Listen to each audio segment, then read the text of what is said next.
Well, getting set for the kickoff now. We have Miami working from our right. Getting set for the kickoff, Uwe Bonchaman, of course. Our apologies to the folks up in the Cleveland area. We understand you missed a portion of the pregame ceremonies. We'll keep you posted on that Cincinnati-Pittsburgh game. Larry Anderson in the deep spot behind the goal line to bring the ball out for the Colts. Finds a bit of an alley across the 20 to the 21-yard line. And we understand now that Pittsburgh has defeated Cincinnati 26-20 in overtime. And it was a Bradshaw to Stallworth touchdown pass, a sensational ball game there between those great rivals. Let's take a look at the offense now. Pagel, the starting quarterback. Zachary Dixon starts now at a running back position in place of the injured Curtis Dickey. Rod McMillan at the other running back position. 1st and 10, first possession of the ball game. The ball right at the 20-yard line now for the Colts. Pagel with that long count, handing off to Zachary Dixon, finds himself churning off the left side for a quick 3 or 4 yards. Dixon getting the call because of a shoulder and hamstring injury to Curtis Dickey. Let's take a look at the receivers now for the Colts. Matt Busa, Pat Beach starting at the tight end spot, a change. Reese McCall injured this week. Also Ray Butler, the fine receiver. And a look at the offensive line now as they break and come out. Ben Utz and Jeff Hart, the tackles. Terry Crouch, Ken Huff, the guards. Ray Donaldson out over the football. Pagel now with a second and about a 7-yard situation short of the 25. Handoff this time to McMillan. McMillan stacked up as he tried to turn the corner. The Miami defense, Tim Bocamper heading that charge. The offensive line, we saw the graphic momentarily for Baltimore. As we take a look at that defensive alignment now. Thompson, Jenkins, Standback starting on the defensive line. We have Doug Betters, Bob Baumhauer, and Bill Barnett starting defensively for the Dolphins now. First third down situation, the ball at the 26-yard line. Motion being utilized now by Pagel as he drops back, going to the air for the first time of the afternoon. Flips a pass out here, incomplete. The intended receiver was Tim Sherman, who came into the tight end situation. And Gary's lucky that that ball was overthrown, throwing it into coverage, 3 men all over his receiver. Maybe he's got the second game jitters for a youngster in the NFL. So with the ball short of the 27, the Colts now into a punting situation. Tommy Vigorito in the deep spot for Miami as Ron Stark, the rookie kicker for Baltimore, gets set now, standing back at his own 11-yard line on the first punting situation of the afternoon. Baltimore unable to move the football. 3 plays, 2 on the ground, 1 going to the air. Stark with time. Left-footed kicker gets off a long spiral. Vigorito back inside the 25-yard line. Gets a block. Turns the corner, 30, and ridden out of bounds at about the 37-yard line. Sanders Shiver coming up to bump him down, and Miami will put the ball in play for the first time. We'll take a look at the offensive set now. David Woodley, the starting quarterback. Tony Nathan and Andra Franklin will be the running backs now for the Dolphins.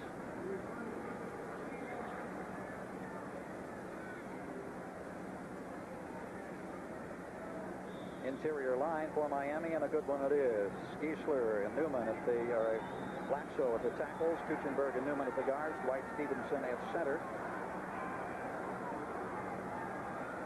2 tight ends now in, Ronnie Lee and Bruce Hardy for Miami in their first possession of the afternoon. The ball at the 39-yard line. Handoff goes to Andra Franklin, turning straight ahead off the right side across the 40. Fletcher Jenkins there to knock him off his feet and bring him down. With Miami's success last week against the New York Stock Exchange, I don't expect Don Shula to pull anything fancy at all. He's just going to grind it out against the young defense. He himself in Miami with Giesler and Kuchenberg, Dwight Stevenson, Ed Newman, and Eric Blackso, they've got an excellent offensive line. Fletcher Jenkins down on the field, and on the first play from scrimmage as far as Miami is concerned, the man who made the tackle is down. We assume that James Hunter will be coming in to take his spot in the lineup.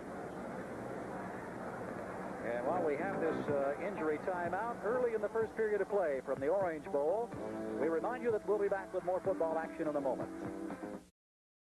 NBC Sports presents the best of the National Football League. Today's game being brought to you by Budweiser Lights, with that clean, distinctive taste worthy of the king of beers. By Pontiac, the test drive a new Pontiac at your Pontiac dealer, because at Pontiac we build excitement. And by Atari, the leader in home video games for fun your whole family can share. Inside handoff, Tony Nathan, the ball carrier, across the 40 for a tough yard or so. Donnell Thompson there to make the tackle for the Colts. Thompson, a second-year man who last year made the NFL All-Rookie team in his first season. Fletcher Jenkins being attended to on the sideline by the doctors and trainers. Gary, David Woodley, Don Strock, Don Shula, they have their opportunity to really test out what they want to do, the running game or the passing game. Baltimore did not get a sack last week, so if he wants to lay back and throw, I think we'll see that too. 3rd and 6, possible passing situation. The shotgun for the first time this afternoon. Woodley scrambling under pressure, wants to throw long, completes his pass the 35-yard line. Dariel Harris trying to break away from a man, will be pulled down at about the 30-yard line. Jeff Delaney, the strong safety, eventually making the tackle. Jim, they had double coverage that time, but still Harris came up with the football. Well, they had the coverage. It's outstanding pressure by the Baltimore Colts. I think David Woodley is very lucky he underthrew this ball. The receiver was able to come back for it. James Burrows overran it.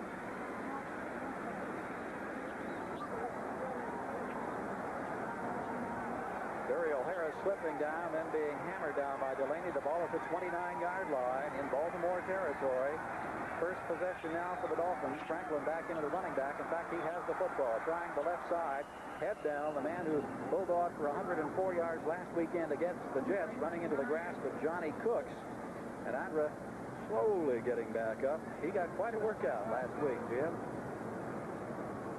In this area of the field, the 25-yard line, I think, is where David Woodley shines. His ability to be mobile and to run around back there, it allows the receivers to get open. You will see Uwe von Schaman, who had a bout with colitis this year. Glad to see him back and healthy. Getting that leg warm, and that's no problem today. 88 degrees at game time. The ball just short of the 25-yard line. Franklin and Eddie Hill now at the running back positions. The man in motion that time was Jimmy Cephalo. Quick pass intended for Nathan out of his arms at the 20-yard line, and you can see that Tony was a little unhappy with himself because the ball was there and he just wasn't able to hang on to it. Some pressure applied by Sanders Shiver on a blitz. We've noticed that when they go into their nickel defense, that's their most aggressive defense. They're making wholesale changes right now, going into what they call the nickel. Baltimore goes to 4 down linemen in this situation. They put in 2 fresh linebackers who can actually work as defensive backs at the 25, 3rd and 7 down. Once again, we got a problem over on the right side of the line. Making the jump initially look like Jimmy Cephalo. Got an early start, didn't have the count. Immediately, penalty markers all over the place. Miami, the least penalized team in the National Football League over the last 6 years, which is certainly a tribute to Don Shula. Ball start, offense. Pat Haggerty giving us the call. The referee today, Dave Moss, the umpire, Frank Glover, the head linesman, Walt Peters, the line judge, Jim Poole, the back judge, Jim Creed, the side judge, and Bob Lewis serving as the field judge. Shula taking a look there, unhappy with that situation, which will now make it 3rd and a bit longer. One thing he wants to make sure of right here, Gary, is that his ball club, coming off a very good start against the Jets last week, aren't overconfident. You don't want to let a young, mistake-prone team like the Baltimore Colts affect your ball club. Ball at the 30-yard line, 3rd and 11. Nathan and Vigorito now the setbacks as Miami goes to the shotgun formation once again. Baltimore showing a 5-man defensive front, trying to put pressure on the quarterback. The pass on the far side is pulled down, complete at the 17-yard line. Cephalo. Jimmy Cephalo with a nice grab there, and just ahead of the 1st down marker. And we see the growth of David Woodley. A nice drop back out of the shotgun. The ball is thrown to the outside. If it's not caught, it's not intercepted, and that's so crucial in today's game. We'll take another look at Jimmy Cephalo out of Penn State. He's turned into such a fine receiver, the player rep of the Miami Dolphins. Watch him come back in there for the ball and hold on to it. Very, very nicely done. James Hunter had good penetration, was high in the air, almost tipped the ball, unable to do so. 1st down now for Miami, driving in Baltimore territory. Franklin straight ahead, inside the 15-yard line. And you can see that the entire center of the defensive line, Barry Krause from a middle linebacking position, spearheading that charge.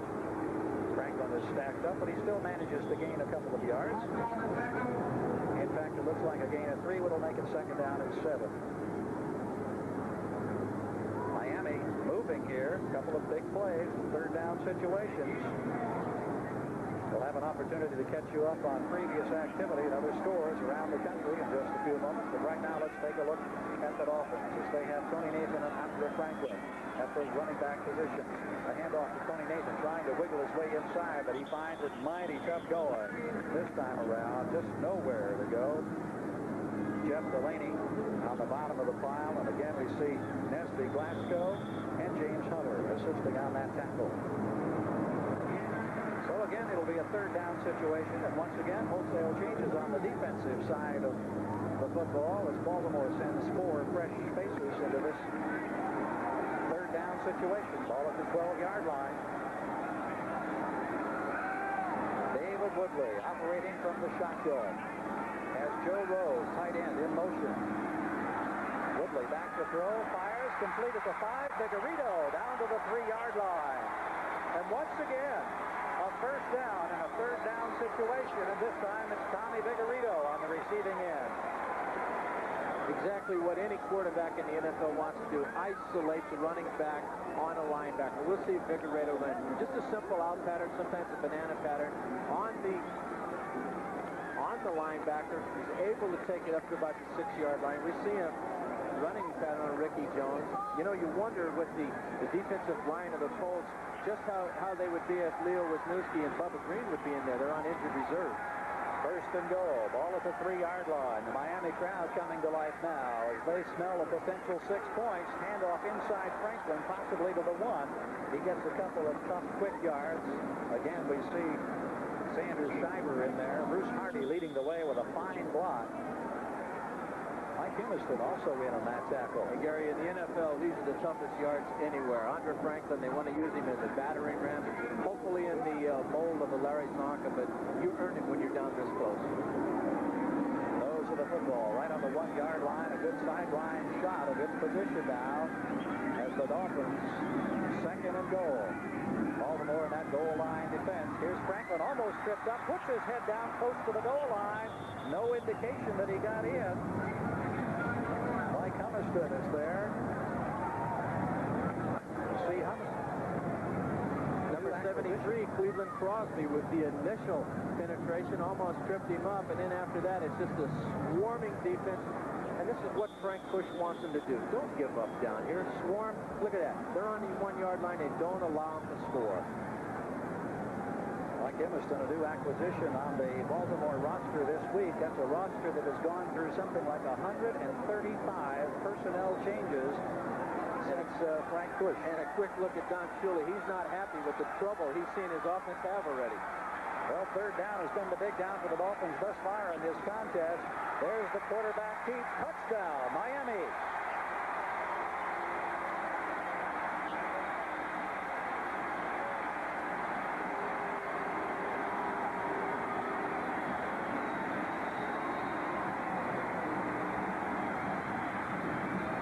Approximate crowd of some 55,000 roaring their approval as David Woodley takes it over the top. And many of the Baltimore Colts say that he didn't break the plane easily. We see that he did make it for a touchdown. A simple quarterback sneak.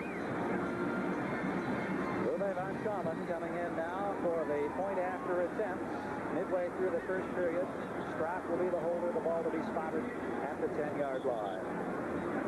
And what they're doing now, Gary, Don Strock has asked the official to move it over a little bit. Sometimes there's a hole in the area where the kicker would hit the extra point. Don Strock, being the heady veteran, has said, look, we've got to move it over. My kicker's in a hole. You can move it anywhere in between the hash marks that you want for an extra point. Observation coming from certainly one of the finest kickers ever to play the game, Jim Turner.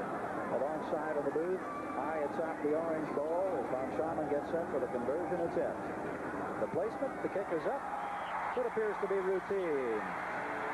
And so very quickly, with a textbook drive of 12 plays covering 61 yards, Miami has broken out on top of the Colts 7-0.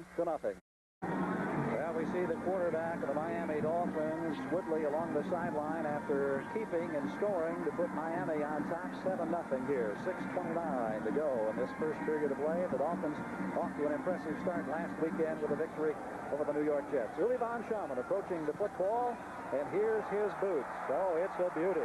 He drills it way out of the end zone. And I have to say that young man is back from his bout with colitis. That is phenomenal strength. You all the way out of the satisfaction on his face as he comes off the field, Jim. You know that is a big moment for him. He's gained back about 15 of the 25 pounds that he lost after that bout with colitis, we understand. And he just nailed that opening kickoff there. You wonder what's going through the mind of the young quarterback, Pagel. He's going against one of the best defenses in football. You just wonder if he's going to open up down here. Well, he sends Ray Butler out to the near side now. Pagel with the lone setback. McMillan behind him. Taking a look up and down the line, has Zachary Dixon in motion. The handoff goes to McMillan, churning ahead for perhaps 2 yards. Typical of a young team trying to just a simple off tackle, maybe to get the jitters out of them. They've got 8 or 9 youngsters on the offense, a first-year quarterback, but they're not going to win the game with that type of play. You have to pass on first down in the NFL to be successful. Randy McMillan running into the grasp of 6'7" Doug Betters on that first down play. Gain of 2. The ball at the 22. Baltimore trying to work out of their own territory.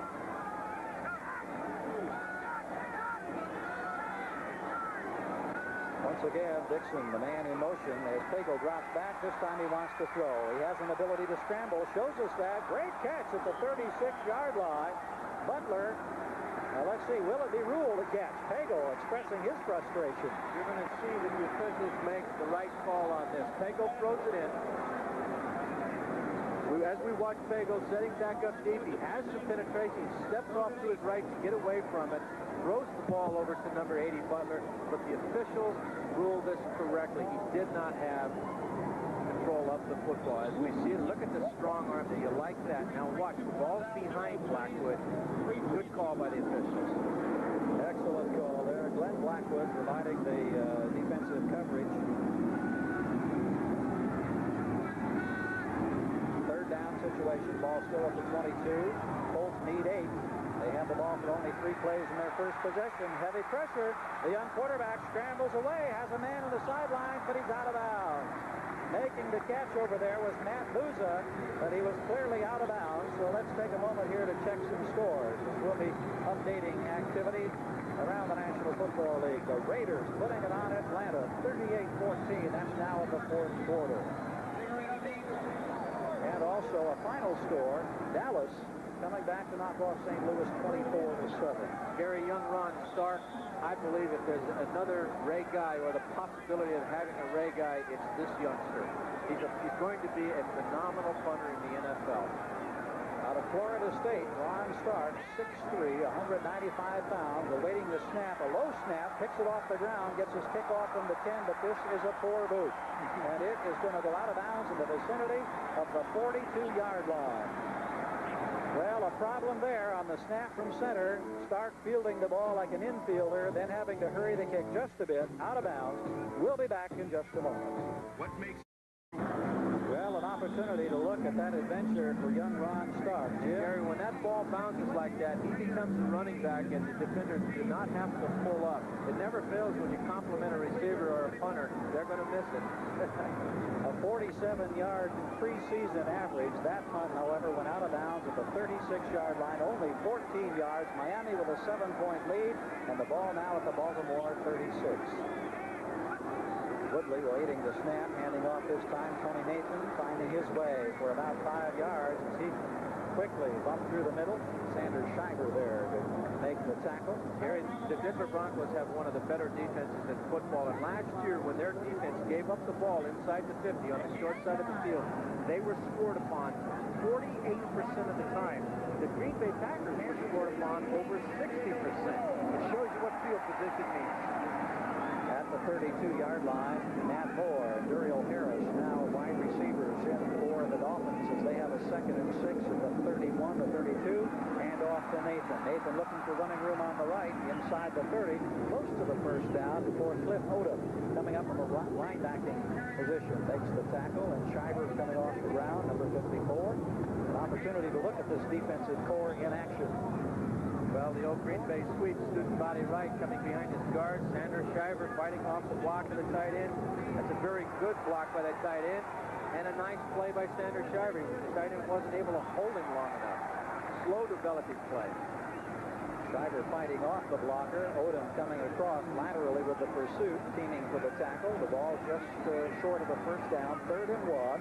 At about the 27-yard line. Franklin, Noah fake to Franklin. Woodley still with the football. He's going to be dropped for possibly a loss of a yard on the play. Johnny Cooks, number 98, had a piece of the action there. Wayne Osteen also in on the stop for the Colts.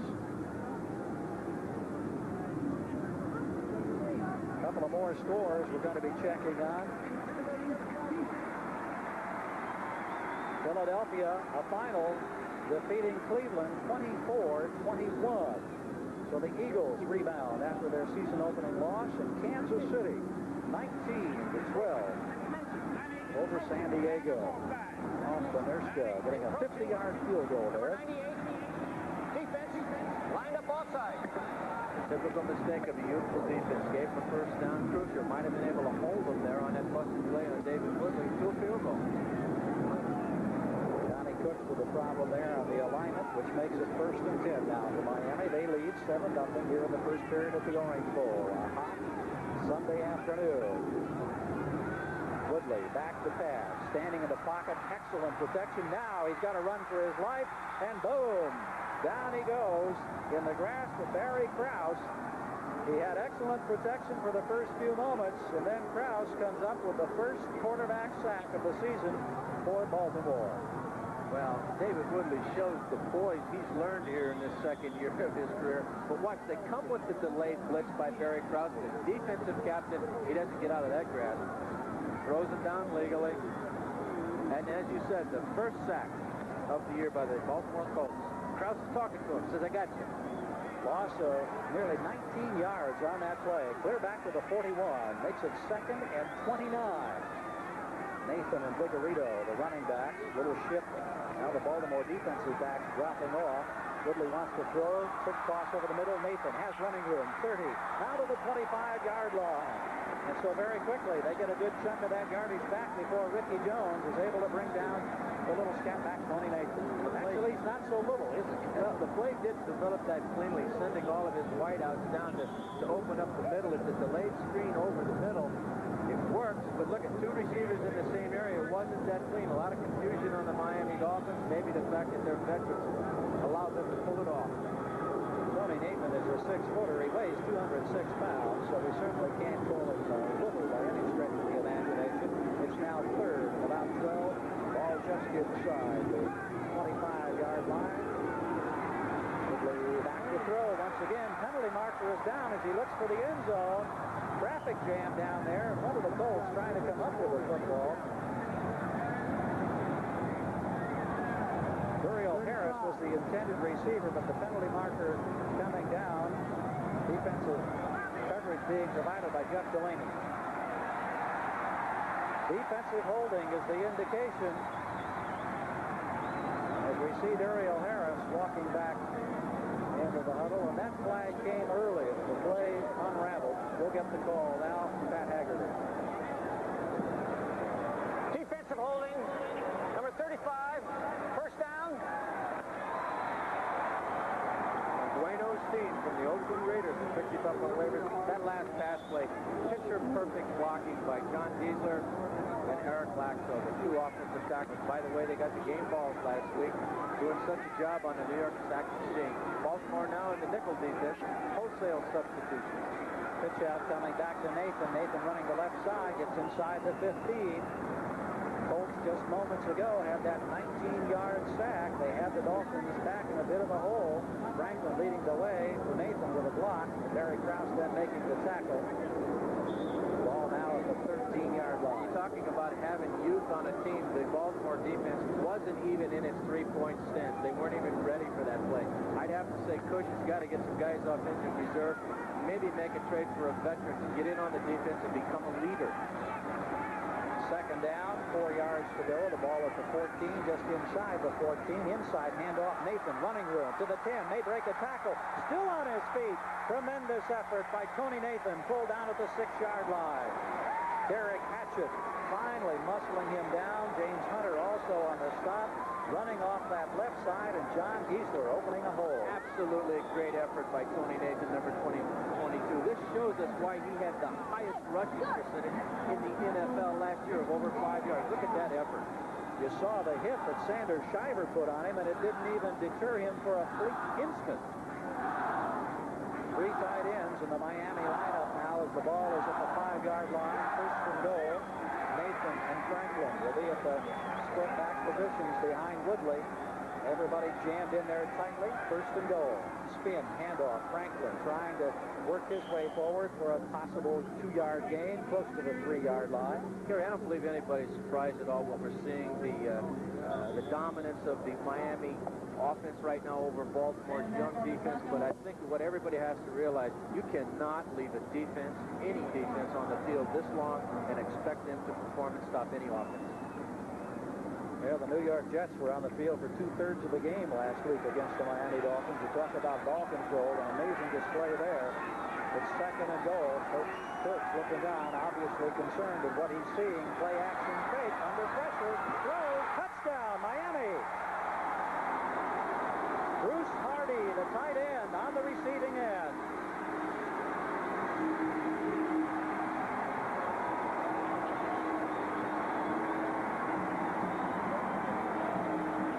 Perfect pass to Bruce Hardy. The quarterback took a sack after that, but 3 defenders did not even see the ball go over his head. As soon as he leaves it go, he gets drilled, but there's 3 defenders in the area, not even looking for the ball.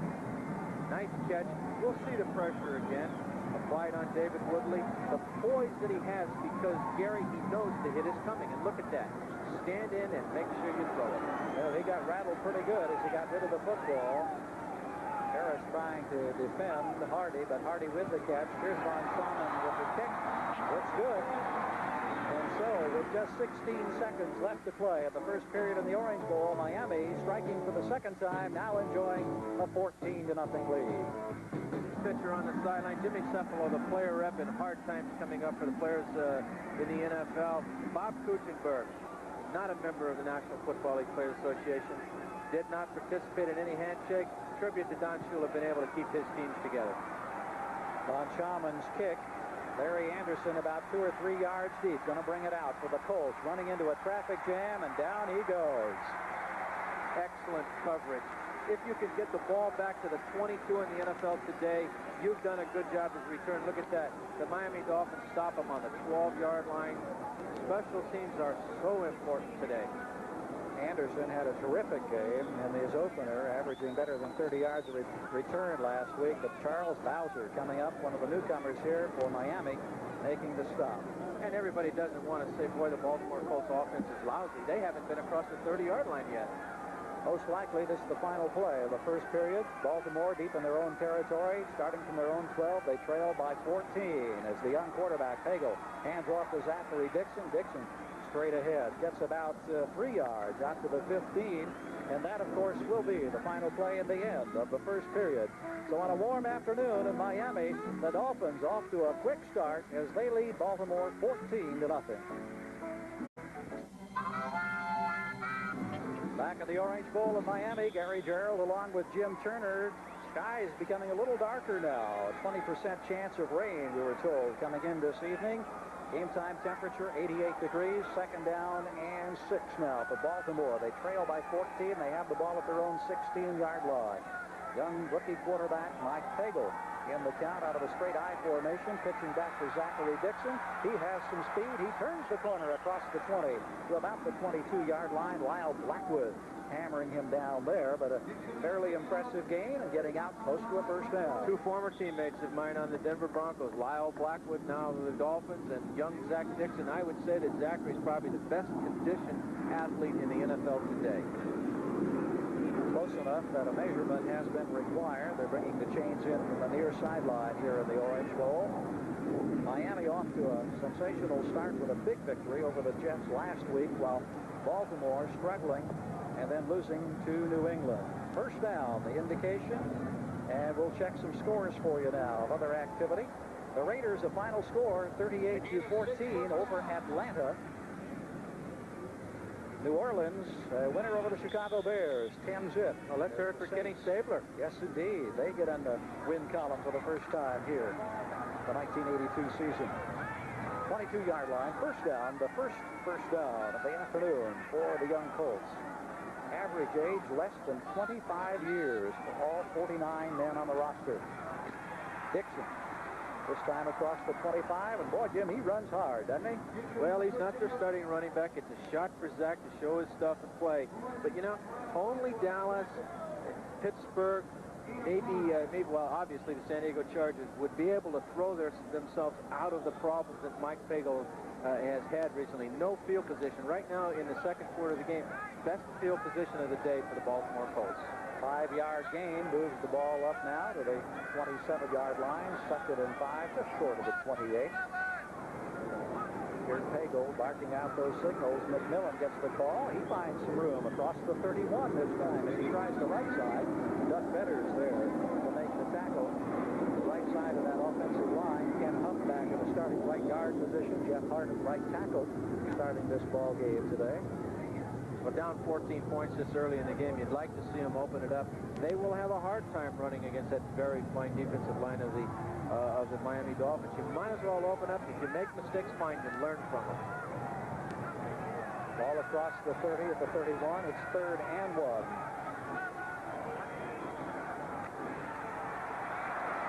And that looks like it'll be good for the first down. McMillan, the ball carrier. Well, let's be very close. We may have another measurement. Let's see. A.J. Dewey there with a stop, and here's an isolation on one of the Blackwood. And an old friend of mine, and this is where he excels in the NFL. He's not that great, Lyle Blackwood I'm speaking of, against the pass, but against the run, he may be one of the tops in football. Check on the measurement here. They're going to be just a little bit short. There's the indication. That Haggerty showing us just how much more is needed. Don Shula looking on from the sideline. More scores. Dallas a 24-7 winner over St. Louis. And Washington in the first quarter leading Tampa Bay. Mosley with a field goal to give them a 9-0 lead. Pretty good call here. Well, we don't see the kicking team coming on. Frank Bush with his arms folded across the way. Good for you, Coach. Why not? How about this, huh? This gets a reaction from the fans here who are backing. Shining their defense line. All right. Defensive line jammed in there, an 8-man front. Let's see what Pagel comes up with. He needs inches.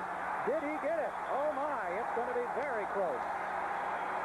Vern Den Herder, who is out of retirement, jamming in there with Ernie Roan, spearheading the stop, and that youthful Baltimore line trying to open a hole, but not with a great deal of success. Well, and a nice effort by both sides there. It all depends upon where the official decides to put the ball. We're just going to have to wait and find out. It may be that close. I applaud the effort and decision by Coach Cush.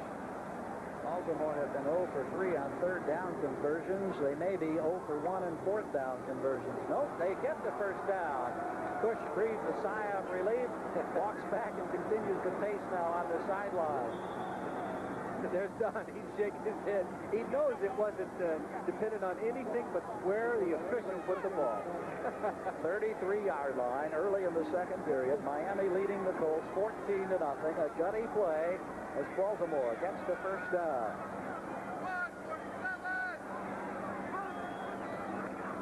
Pagel faking the handoff. Now wants to throw to the near side. Has Zachary Dixon at the 40, and he'll go out of bounds in the grasp of Larry Gordon.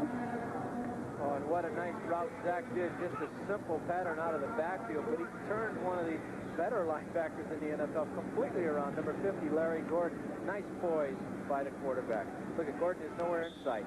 Now he'll come in and make it. Zachary Dixon getting the start today after speedster Curtis Dickey had a hamstring problem early and then injured a shoulder last week. And the offensive game plan changes here now because they have working room, Gary. Second down, short yardage. Let's see what Pagel elects to do. Look at that arm. He's going deep down the sidelines. Can't quite get the ball at the butler. showed me something there. 50 yards in the air, perfect spiral. Butler thought he was interfered with, but a no call there by the official is an excellent call. Don McNeil running stride for stride with the intended receiver, Ray Butler, and here's a look now, and you can see the fact that the ball was overthrown, but doesn't appear to be any contact there, Jim. Well, I think it might have been a little contact, but it wasn't in the area where it would have caused interference call. But like I said, you've noticed they've opened it up now, 2 passes in a row. Offensive coordinator, Coach Zeke Bartkowski calling the plays. I think he feels very happy with this field position. So it becomes 3rd down in short yardage. Man in motion to the near side, handoff McMillan, 1st down and more. Across the 45 to the 47-yard line now. Randy McMillan out of Pittsburgh, a second-year pro player, being pulled down by Don McNeil up out of the secondary. A cornerbacker making the stop in Baltimore, getting close to midfield and showing the first real spark of offense we've seen today. And there's Coach with his quarterback coach, Zeke Bartkowski, Schleister with the clipboard, David Hump, the only veteran quarterback they have. And he really kind of can be a coach on the field for the 2 youngsters. Ball short of midfield by 3 yards. 1st down for Baltimore. Pagel with a quick toss across the middle. Butler breaks a tackle. 40. Look out. He could go. Ray Butler to the 10. He'll score. Oh, sensational effort as he broke the tackle, and Pagel put the ball right on the numbers. What a call by the Baltimore Colts offense. He split the seam. An excellent catch because he's in the crowd. They missed 1 tackle, and he's off to the races. They credit the quarterback for an outstanding throw. Obviously, it was a great catch. Watch this. A bullet. Look at that. Right in the seam. Pretty good coverage, and now he's off to the races. Gerald Small and Glenn Blackwood got tangled up with each other there. And a terrific block played there from Tim Sherman as we'll get Sherwood as we'll get another look now. And it just shows you what we were talking about. Field position allows you to go ahead and throw a ball like this. You notice when he caught it, he tucked his head. Normally they really get zanged there. Mike Wood will attempt the conversion attempt as the Colts suddenly come to life here early in the 2nd quarter. The ball spotted, the kick is up and good. And so we go back to that 4th down situation. They came up with the key call, the key play, got the 1st down, and then explosively scored to make it a 14-7 ball game. We'll be back in just a moment. From the leading edge of technology comes a new generation of video electronics from Zenith. At the touch of a button, the giant screen rises and you enjoy Space Screen 45 TV. Push a space phone button and turn your TV into a telephone. Produce a movie with your VCR and play it back on Zenith's new component TV. Football League game brought to you by Chevrolet and your local Chevy dealers from coast to coast. By a company called TRW, where tomorrow is taking shape. And by Hagar, slacks and sport coats that make you look and feel your best. Mike Pagel on the sideline, a smile of satisfaction after bringing the Colts onto the scoreboard, trailing 14-7. Wood with the kick. Long, and Vince Heflin just watches it sail on out of the end zone. Gary, I've kicked on this field. Those are 2 excellent kickoffs we've seen, one by Von Schama and Wood, but it is easier in Miami in the Orange Bowl to kick to the closed end. Jim, in fact, speaking of kicking here, I remember years ago they used to have Flipper in the tank down at the open end of the horseshoe, and I know you used to love to try to get that ball to Flipper. You used to kick the ball an extra point to the open end. Flipper was in the tank, and he flipped the ball back to you right there behind the goalpost. Some great fun, yes. Right there is where the tank would Flipper. The good old days of the AFL. Well, Miami realizing now that this perhaps might not be as an easy a task as they first thought, as they got a couple of quick scores, but now it's a 14-7 ball game as they go to the air. 1st and 10, setting up the screen. Tony Nathan looking for a block, not finding much running room, and fighting off the block, doing an excellent job. Barry Krause, who hung right in there, broke up the screen and made the tackle after a gain of just a couple of yards. And they tried to set it up so nicely, but the 2 linebackers, Krause and Shiver, didn't bite on it, stayed with the receiver, and didn't allow much of a gain.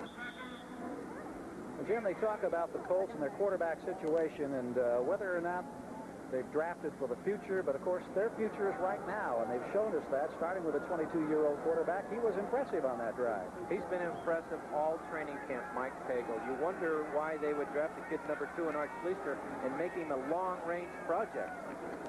Handoff to Nathan. Nathan wants to go to the left side, and suddenly that Baltimore defense showing a little more fire.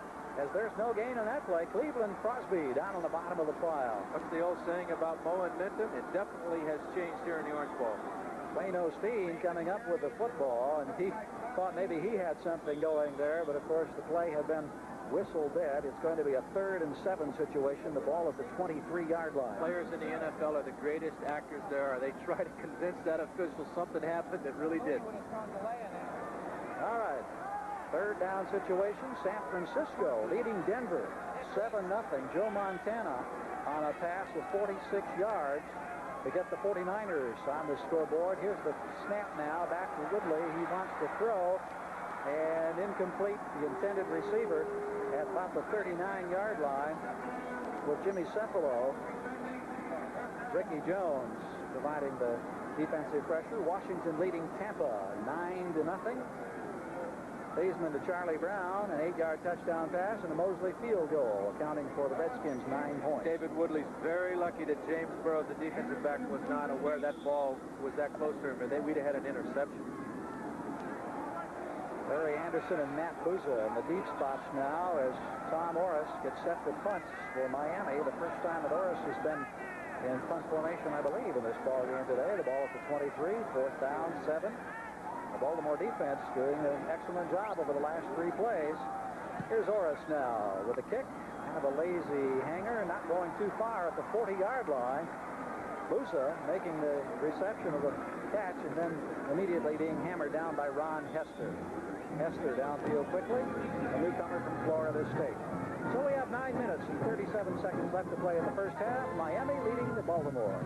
Back at the Orange Bowl, Gary Gerald along with Jim Turner. And Jim, there's a man who really has a lot to do with the future success of the Baltimore Colts. Well, he certainly does. 2 rookie quarterbacks and a veteran in David Humm. He's played alongside backup, I suppose, at Green Bay. The Bart Stars live here. He knows his job.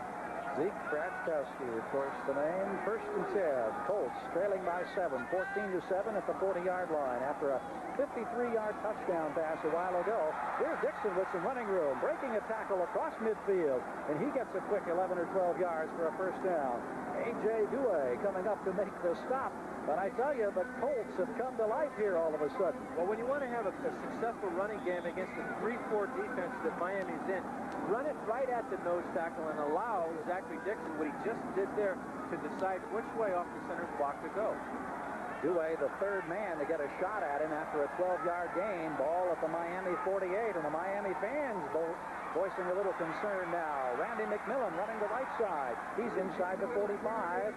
Brought down at about the 43-yard line. Don McNeil bumping him off his feet over there. You just don't want to allow a young, mistake-prone team. Here we are. We got the signals from both Humm and Zeke Bratkowski. You look at them. You wonder which one is doing it. One's a fake, one's live.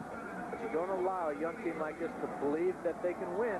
And I have a feeling the Colts right now believe they can. Cagle, who was such a sensation at Arizona State, celebrated his 22nd birthday early this week. The youngest quarterback in nearly 15 years to start a game. Last week, a losing effort as it turned out against New England. Straight ahead on the dive play, the ball to the 40-yard line. Bill Barnett making the tackle. Zachary Dixon once again getting the call, and now a change offensively for Baltimore as we see tight end Tim Sherwin coming into the lineup. Let's see, it's going to be 3rd and about a yard, maybe a yard and a half. Knows the football just across the 40-yard line. So the Orange Bowl fans here urging on the Dolphin defense now as they've seen the Colts come back and begin to move the football. Sherwin, the man in motion. Dixon, the ball carrier. 1st down, 30, and down to the 29-yard line. And again, it's Lyle Blackwood who makes the tackle. And the Colts have come up with a 1st down once again, and they rip off a good chunk of yardage that time as the ball goes close to the 28.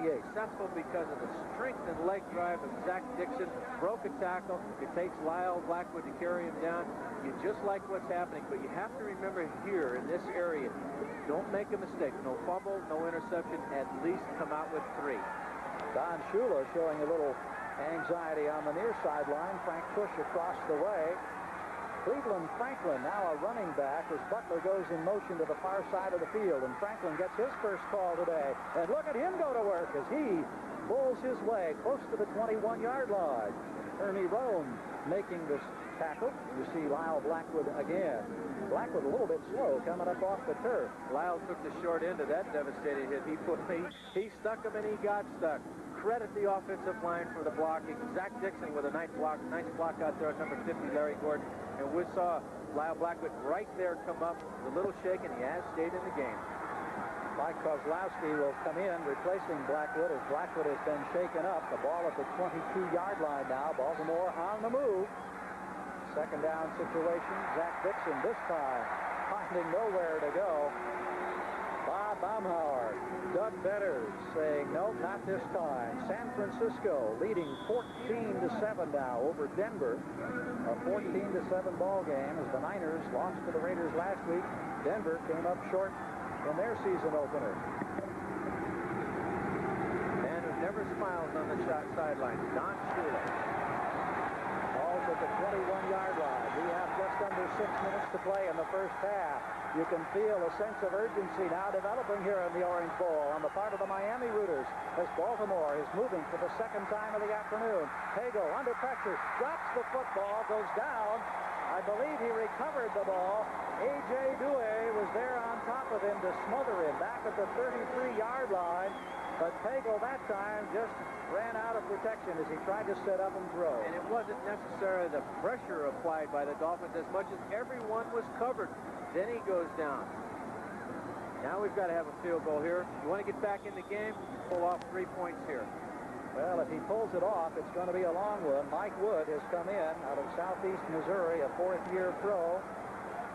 He's going to be having this one spotted at about the 42-yard line, which will make it a 52-yard attempt. And he was very successful before the game from 58. Last week he kicked a 49-yarder. This one's up. It may have the distance. It is good. His career long last week, 49 yards. That's an excellent kick. Puts him back into the ball game. Well, Wood accepts congratulations. It's a 14-10 ball game with 5:13 to go in the first half. We'll be back in a minute. Long field goal last week in the opener of 49 yards. He breaks it today with a 51-yard official field goal right then here in the Orange Bowl against the Miami Dolphins. We expected a rout, Gary. It's not here. No, indeed. 14-10 with 5 minutes, 13 seconds to go in the first half. Heflin way back there at the end line, and he will come back out of there. So Miami will bring the ball out at the 20-yard line. Caesars Palace coming up this next Saturday. NBC Sports proudly presenting the Caesars Palace Grand Prix, the finale of the Formula One auto racing season, with the 1982 World Driving Championship at stake. Exclusive live coverage beginning at 4 Eastern Time. The current leader, K.K. Rosberg, can clinch the championship with a strong showing, while a victory could win it for Britain's John Watson. That's the Caesars Palace Grand Prix, 4 o'clock Eastern, 4 o'clock Pacific time for those of you on the West Coast. Ball out across the ball, free across the 20-yard line. And I believe Baltimore has come up with a football. Indeed they have. Tony Nathan lost the football, and on top of it, Johnny Cooks and the Colts, who were down 14-zip, now have an opportunity to take the lead in this contest as they have a football inside the 30. Looks like it'll be the 27 in Miami territory. So dramatically, we have seen a change here in the Orange Bowl as the youthful Colts are giving a genuine scare to the Miami Dolphins. We'll be right back. Back in the Orange Bowl, the first big turnover of the afternoon, a Tony Nathan fumble, Jim. Now let's see if this young Baltimore Colts team can take advantage of their first big break today. First and 10, ball in Miami territory. Spotted at, the 22-yard line as Pagel goes to work. 14-10 ball game. Pitch out, Zachary Dixon. He gets a block from McMillan inside the 20 and knocked out of bounds. Dewey is over there along with Blackwood to bump him out of bounds.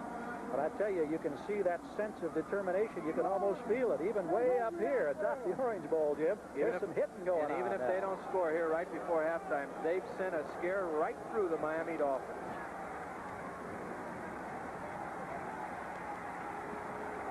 We pause briefly for station identification. This is the NBC Television Network.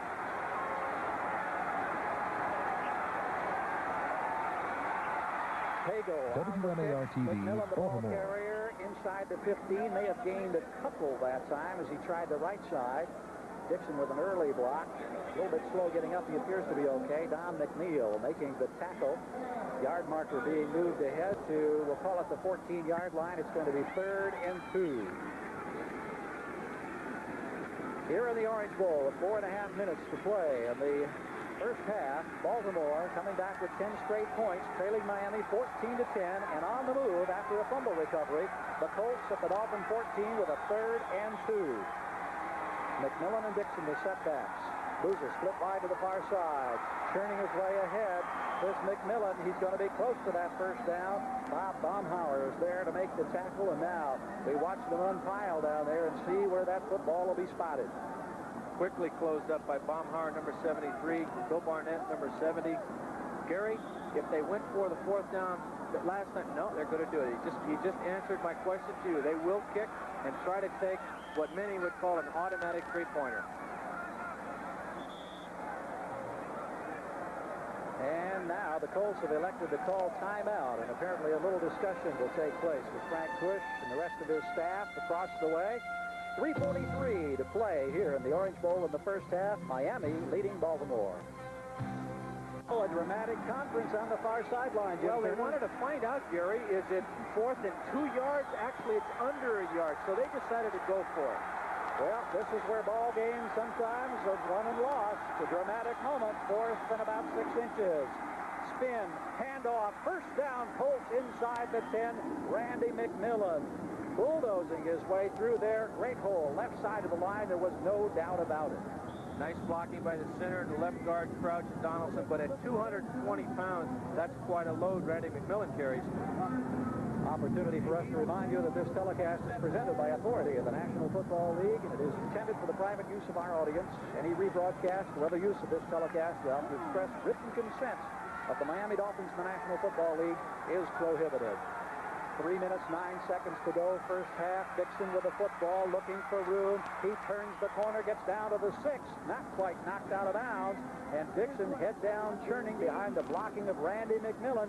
Inches the Colts closer to a go-ahead score. Gary, I had the opportunity to have the Baltimore Colts 3 times last season, and never one of those 3 did they show the spark, the enthusiasm, and what they call in Texas, the want-to that they're showing right now. 2nd and goal. Ball inside the 6. 2 minutes, 37 seconds. The clock on the move here in the Orange Bowl as we near the end of the first half. High formation for the Colts as Pagel sets his ball club once again. He drops back. The handoff goes to Dixon. This time, there is no hole as he tries to go off right guard.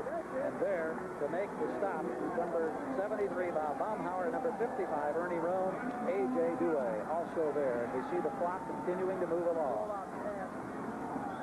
We want to check baseball scores for you. We'll try to update you in the American League, reminding you, of course, that NBC provides World Series coverage this year. In the 9th inning, Milwaukee leading New York 14-1.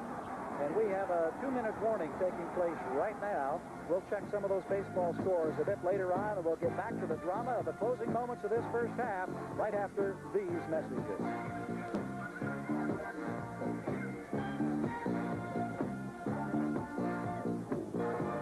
Opposing coaches, you see them. Frank Bush on the left, Don Shula on the right. Shula, the master in the NFL. Bush was the master in college. Now the shoe's on the other foot. He's the rookie now and doing a good job. Frank Bush, 22 years at Arizona State. He won more than 75% of his ball games down there at ASU. 3rd and goal, 5-yard line. Less than 2 minutes to go in the half. Lofted for the end zone. Butler can't hang on. Oh, Butler thought he had a chance. Fulton Walker was providing the defensive coverage, and that was very close to 6 points. Yes, but what Baltimore tried to do was an illegal pick to slip a guy in there and do the old basketball pick right in there and then get Zach Dixon free. They couldn't do it. Miami's just too smart. A dropped ball there on Butler's ball. He should have caught that. They will go for the 3 points here. A big 3 points if they get it right before half. Well, Wood was credited with officially a 51-yarder earlier, the longest of his career. The ball is going to be spotted now at the 13. This will be a 23-yard attempt. Mike Wood, 4-year pro from southeast Missouri. The ball is fumbled. Wood picks it up. What's he going to do with it? Looking for the end zone. He lofts a perfect spiral. Yes! Touchdown, Baltimore. Penalty marker is down. and it'll be negated. I don't believe Barry Krause was in a receiver's position. Let's take a look and find out what the judge's decision is. Flag on the play. Touchdown. No, it will be. It may stand. The Colts showing jubilation. 55 recorded and is eligible. Touchdown is good. Let me explain it to you. Number 55, Barry Krause, was at the wing position, so that makes him a receiver. He checks into it. He checks in before the kick. He tells the official, I'm out of position. He says, okay. Now he's the receiver. Look at the heads-up veteran play of Mike Wood. He sees nobody. He waits till they open up. Baltimore, or Miami's just standing around. Watch the catch by linebacker here. Butler should have done that on the preceding play. Barry Krause is the receiver. Chinese fire drill. And look at this fine spiral. You bet. It's a beautiful pass, and Barry Krause from Alabama, fourth-year player. A linebacker goes up and gets it. Wood drills the extra point through. So once again, the rule is that if the guy out of position, number 55, Barry Krause, checks in, he becomes a legal receiver. So with 1:43 to play in the half, Baltimore leads Miami. Preceding announcement furnished as a public service by the National Football League. And Gary, Don Shula is usually ahead of everybody in the NFL. He's just checking with the officials to make sure that Barry Krause, in a receiver's position on the field goal team, checked in because he doesn't have a receiver's number. What a dramatic turnaround we're seeing in the Orange Bowl. The Dolphins with two quick first period scores to lead 14-zip. Now trail 17-14. Big surprise in Miami as the Colts kick off. And again, Wood nails one clear out of the end zone. There'll be no opportunity for Heflin to run it back, and Miami will bring the ball out to the 20-yard line. Let's check those baseball scores again. We were mentioning in the ninth inning, Milwaukee leading the Yankees 14-1. In the bottom of the fifth, Cleveland leading Baltimore 2-1. And Baltimore Orioles have been on a tear, of course, in the last couple of weeks. A final score, California beating Toronto 5-1. Minnesota topped Kansas City 9-4. It was Boston over Detroit, a final of 6-4. We'll check the National League here in just a few moments.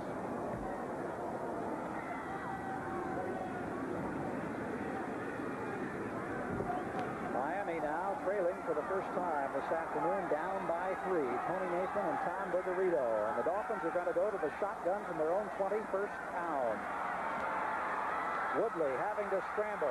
He scrambled magnificently last week against the Jets. This time, in his first scramble of the afternoon, he gets a quick 7 yards out to the 27, and they'll hurry up. They've called a couple of plays in the huddle. So quickly, they're back.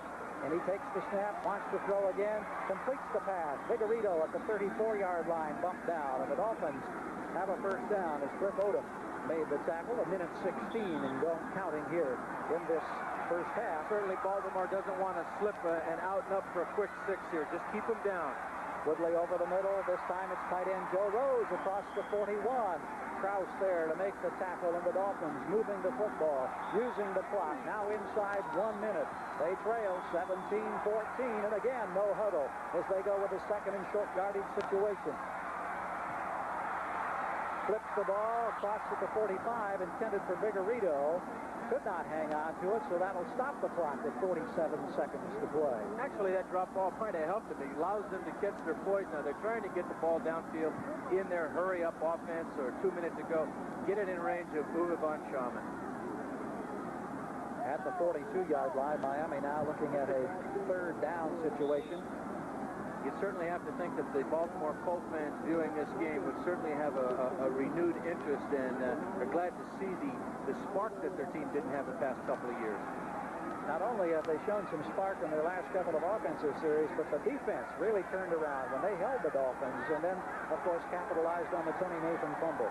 You see the David Woodley, 8 for 10, 79 yards. Now 3rd and 2. Inside handoff, Nathan nowhere. And the Colts were ready for that one. An interesting call, Gary Gerald. James Hunter said, I will not be fooled. And the free agent out of USC in his first year of professional ball at 6'5", 251 pounds, comes up with a big tackle.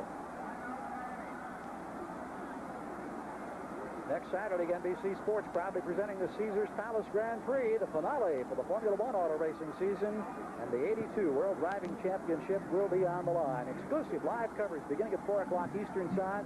K.K. Rosberg, the current leader, hoping to clinch the championship with a strong showing, while John Watson of Britain knows that a victory could win it for him. The Caesars Palace Grand Prix, 4 o'clock Eastern Time, except for those on the West Coast will see it at 4 o'clock Pacific Daylight Time, only on NBC Sports. Gary, Miami's going into a punt formation now with Tom Morris, of course, but remember, number 30, Larry Anderson, who almost broke the Super Bowl wide open a couple of years back. Tom should not punt the ball safely to number 30. Make him stride forward, kick it to the sideline. Don't give the guy an apple pie and vanilla ice cream return here. There's still time if Baltimore gets a lucky break to put another 3 points on the board. Well, Jim Turner referring to the time, 35 seconds. You see it there. We'll keep an eye now on Morris as he gets set to punt for the second time this afternoon. 4th down and about 4 yards. Do you think they would come up with a gimmick in this situation? No, not at this situation. These few seconds left in the half. They'll punt it away. I just would be interested to see if Don Shula told his punter exactly where to punt the ball. Directional punting is so important today. Morris standing back at his own 26. The Colts making only token penetration. Right down the middle. I'm surprised. Spiral right down the middle. Anderson with a football, and boy, he is stopped in his tracks. Immediately there to make the hit, Ron Hester. They talk about Hester and his speed. He is a backup to Bob Brzezinski at a linebacker position and a player on the special teams, and he was down there quickly with excellent coverage as we now have 25 seconds remaining in the half. Baltimore putting the ball in play at their own 19. Gary, you'd have to think right here the Baltimore Colts would not put the ball in the air. Let's just be satisfied with our first half performance. Maybe a quarterback flop on or give the ball to Franklin or McMillan. Let's run this clock out.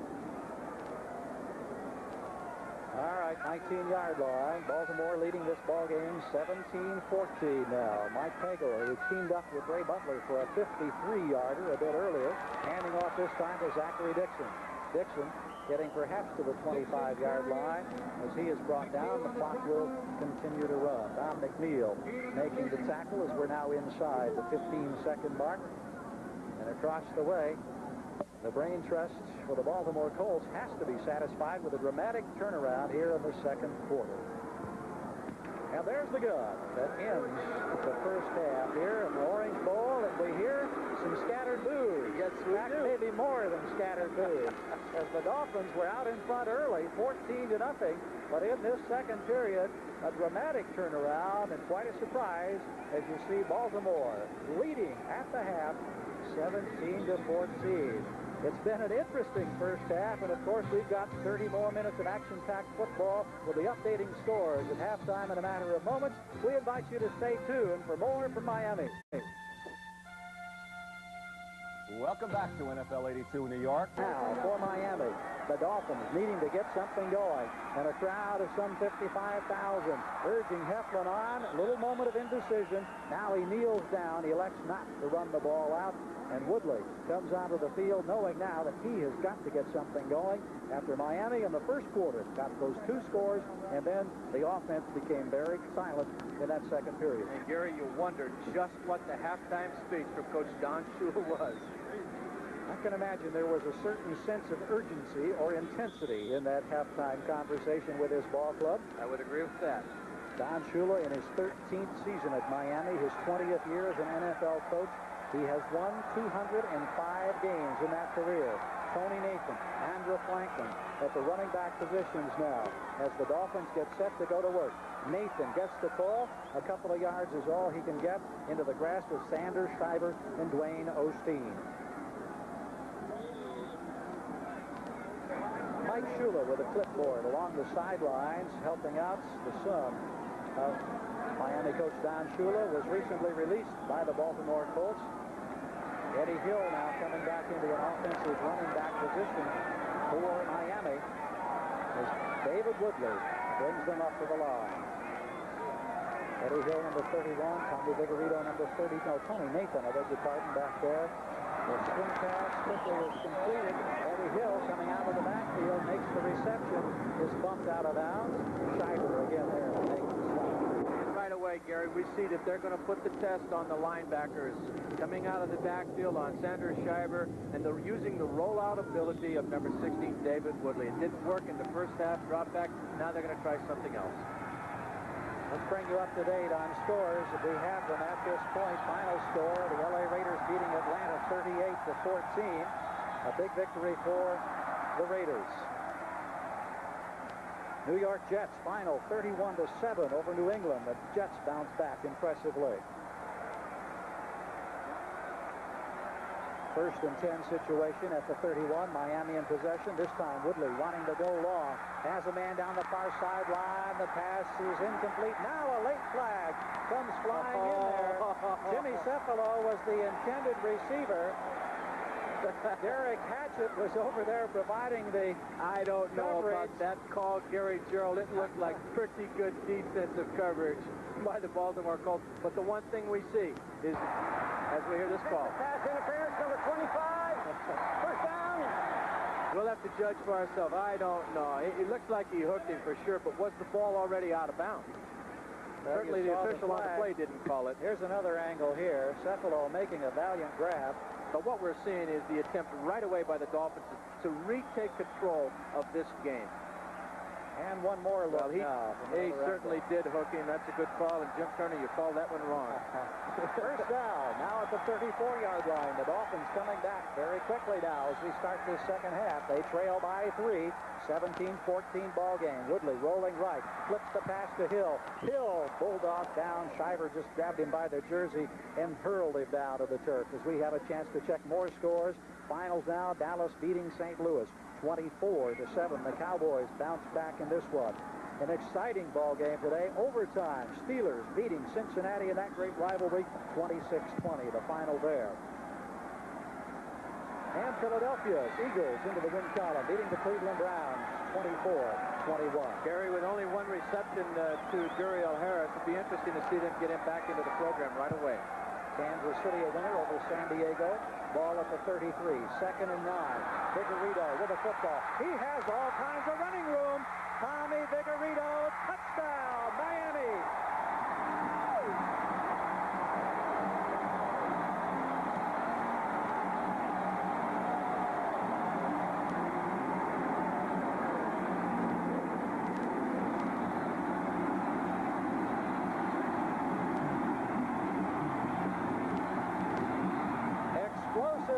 The Dolphins go back into the lead. A great lead block from Bob Kuchenberg. And here we get a look at exciting Tommy Vigorito. He ran a punt back last week, and he gets a 6-pointer right now. Another excellent block by their left tackle, number 79, John Geezer. What a run. Bob Sharman with a conversion attempt. One of the Colts in the defensive line jumping, getting back. The kick is up. It appears to be good. Indeed it is. A bullseye, says the Miami scoreboard. As we look at that play once again, with 13:48 to play, Miami back in front. Don't miss the Dodge Quarter at the Orange Bowl, and excited Tommy Vigorito on the sideline. This 1982 National Football League game being brought to you by the new Chrysler Corporation. Chrysler has the cars, the quality, and the prices America needs. By Visa, the most widely recognized name in the world for travel, shopping, and cash. And by Kentucky Fried Chicken. We do chicken right. 21-17, Miami now on top, and what's turned out to be a most entertaining football game in the Orange Bowl. Von Schaumann kicking. Larry Anderson in the deep spot has a chance to return from the 5-yard line. Out across the 15, looking for a bit of an alley, still on his feet, finally bumped down at the 21. Ron Kessler down there to make the tackle once again. Third time he's been down for kick coverage tackle, and here, Jim, is a look at that touchdown play. You see the block of Bob Kuchenberg and the offensive left tackle, John Geezer, but look at the run of Vigorito. He did it last week with a 59-yard touchdown punt return. There's a good look at it. Well, Vigorito. It's been a game of quarters. Tommy Vigorito back here on the near sideline. Miami dominated the first quarter. Baltimore the second. Here in the opening moments of the third, it's been Miami. But now the Colts will try to answer back. First and 10 from their own 22. Handoff inside appears to be McMillan. Maybe Zachary Dixon. Yes, indeed. Dixon, number 31, in the grasp of Ernie Rowe, number 55. One thing Baltimore has to be careful of right now, no turnover to let Miami take it in and bury the game on you. They've got their enthusiasm back. They feel they're in control. Don't make a mistake, the Baltimore Colts. At the 25-yard line, a gain of 3, 2nd and 7 now for the Colts in the traditional blue and white colors. Young team. They've been exciting thus far this afternoon in their second game of the regular season. They had a winning preseason, and again the call goes to Dixon. Dixon has problems back there making the initial penetration. Glenn Blackwood was there to make the tackle, but it was Don McNeil who really got back there and initially got a hand on Dixon, slowed him up as he tried to turn the corner. No gain. Taking a look at scores, New Orleans, a winner over the Chicago Bears, 10-0. That's a final this day. Kenny Stabler in a pass to Larry Hardy of 10 yards for a touchdown for the Saints. Field goal, putting some frosting on the cake. San Francisco in the third quarter, leading the Denver Broncos 21-14. Pretty good shootout there in the Mile High Countries in turn. 25-yard line. Pagel wants to throw. Great catch. Pulled in by Bouza at the 42-yard line. Matt Bouza, the first-year player out of the University of California, Berkeley, came in as a free agent with a diving grab for the first down of the 42. Miami in a 4-man line rushing on that time. Perfect pass down the middle. But watch the fingertip catch of a man who's been rather quiet today. Look at that catch. Nice call by the officials. He caught 6 last week. Matt Bouza, free agent out of California. 1st and 10 now. The ball at the 42-yard line. John Sinnott now in place of Jeff Hart in the interior line for Baltimore. The pitch out to Dixon. He has an alley this time. Across the 45 to about the 47-yard line. And as they untangle, it's Larry Gordon on the bottom of the pile. Number 50, also Lyle Blackwood. Coach Cush with his ready list, talking to Zeke Krakowski, finding out exactly what play he has sit in. Want to be on the same page on the total program. There they are looking at their ready list. 47-yard line, 2nd down. 5 yards needed for a first down. McMillan across midfield to the 49. And the Baltimore Colts are taking it to the Miami Dolphins on the ground. Credit the offensive line. The Colts had a tough time last week against the New England Patriots. And at 220 pounds, I say again, Brandon McMillan will make you pay for any tackle you put on him. That interior line right now has Sinnott at left tackle, Crouch at left guard, Donaldson at center, Kent Huff on the right guard position, and Utz is working at the right tackle spot. Miami fans getting pretty vocal now as they urge their team to try to stop the upstart Colts with a 3rd and short yardage. 49-yard line in Miami territory. Zix having to go outside. He gets the first down across the 45, and a penalty marker is down. Zachary Dixon has shown us that he has the speed to get out there and get around the corner. And the stamina to play. I think they're trusting his veteran running back abilities here in the tight situation. I believe we're going to have a holding on the Baltimore Colts. Colts have that rather dejected look as they began to wander back across the field. And now the roar from this Miami crowd as they recognize the potential situation. 10:52 left to go in the third quarter. Miami leading 21-17, coming back with a second half opening drive that put them on top. We'll get the call here from Pat Haggerty.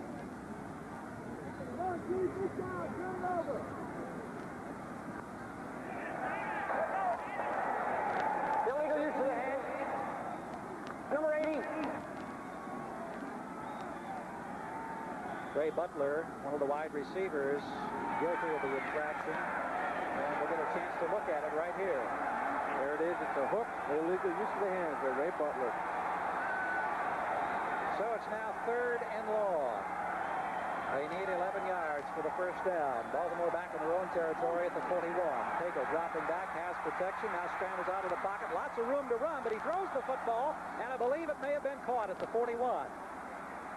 And Gary, Bernard Henry is indeed the receiver. And if he wanted to run it, he could have gone 40 yards with the ball.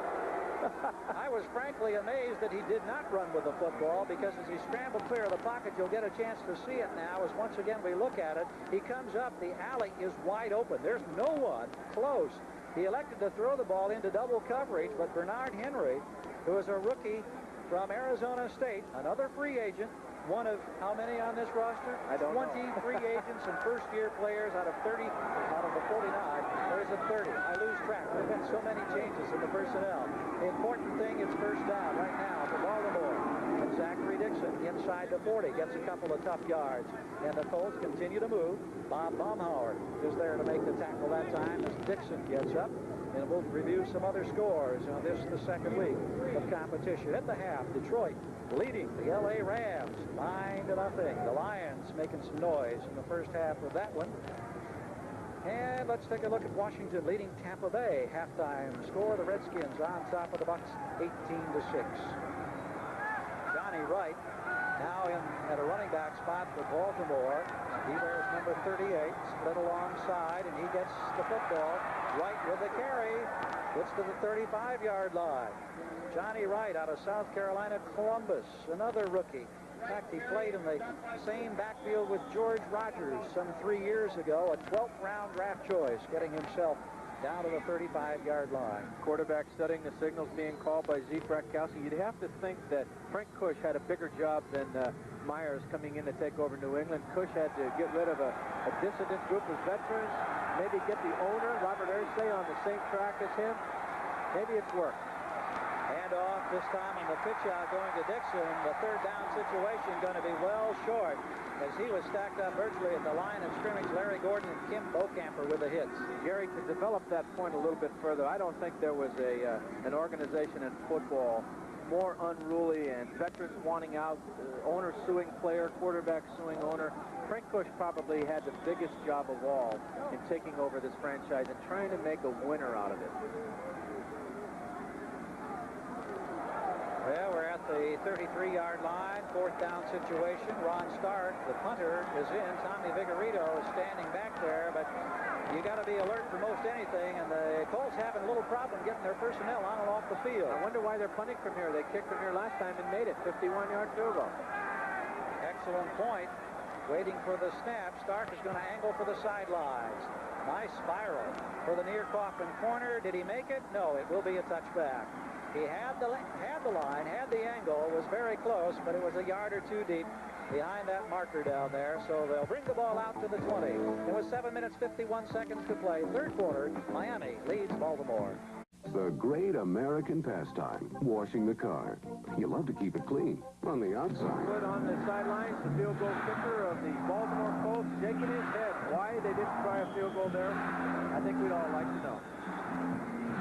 Dolphin fans being exhorted by one of the cheerleaders, a colorful character along the sideline. They're making plenty of noise as they lead this one, 21-17. Miami in possession now after the punt. Ball brought out to the 20-yard line. David Woodley, the quarterback. Alexandra Franklin has a lone setback behind him of a long count. Franklin to carry the football.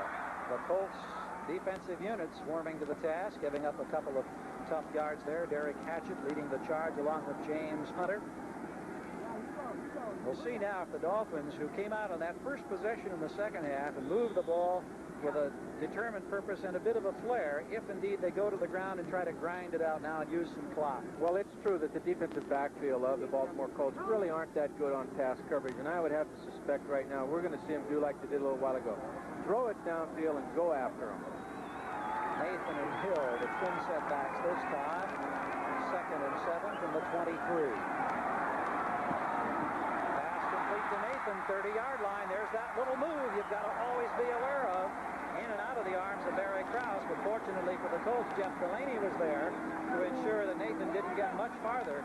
But how many times have we seen that little move and then Nathan break one? But once again, it's the quarterback and running back's delight. One-on-one, a running back with the linebacker. The running back will always figure that he could beat him. Excellent pass.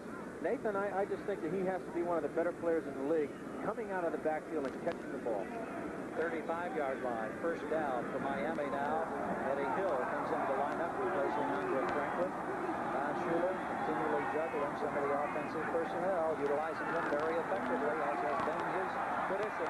Here's the pass down the middle. Duriel Harris complete across the 50, inside the 45, and another big first down for the Dolphins. And it it just goes along with Don Shula's offensive scheme. Throw it under as they did just into Nathan, make them back up a little bit, and then come back to one of your great receivers, number 82, Duriel Harris. What a pass. Steps up into the pocket, and look at this. 5 yards are away from him. Take another look from a different angle now as we see that pass right on the money. Harris having to turn into the ball, but he's there at the 43-yard line for a first down. If you're a quarterback in the NFL, you have to attack the Baltimore 4 deep. They're not that good. Harris, 53 receptions last year, better than 900 yards. Here's another pass again. It's Duriel Harris. This time at the 30-yard line. Derek Hatchett is there to make the tackle.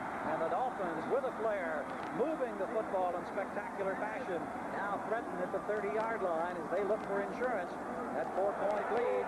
21-17 with 5.5 minutes left in the third quarter. Certainly a play that many receivers in the NFL do not like to have. 5 yards down and directly over the middle. You know you're going to pay for it. But like I said, why not attack a rather weak defensive backfield? First down at the 30. Inside handoff. Nathan to the 25. Gets 4, possibly 5 more yards. Barry Krause making the tackle. Krause, the leading tackler last week, had 7 tackles, a couple of assists in the season opener for Baltimore. He's been in on a lot of calls here this afternoon. And the Colts defensive line has certainly quieted down. If they're going to stay in the game, they've got to put pressure on the young man, number 16, David Woodley. Nose of the football at the 25-yard line. Nathan and Hill now in the setback positions for Miami. Cepolo to the near side, Harris to the far side. Woodley, who's had impressive stats, wants to throw again. He completes another one. Jimmy Cepolo this time. Down close to the 10.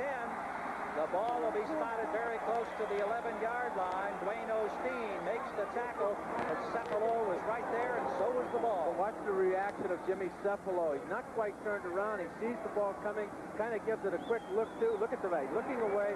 Boy, that's excellent concentration on the ball. We'll see it again. Gary, really, you can beat a dog to death, but you have to attack a defensive backfield like this. 11-yard line, Miami on the move in Baltimore territory. First and 10. Handoff goes to Franklin. Franklin almost tripped up, fights his way from 2 men, but then is knocked down. Donnell Thompson had penetration, as did Shivers. They both had, or Odom there finally to make the tackle. He was in the grasp of a couple of men, but he managed to stay on his feet. May have lost the yard in the play. We'll call it 2nd and 11 as the ball spotted at the 12.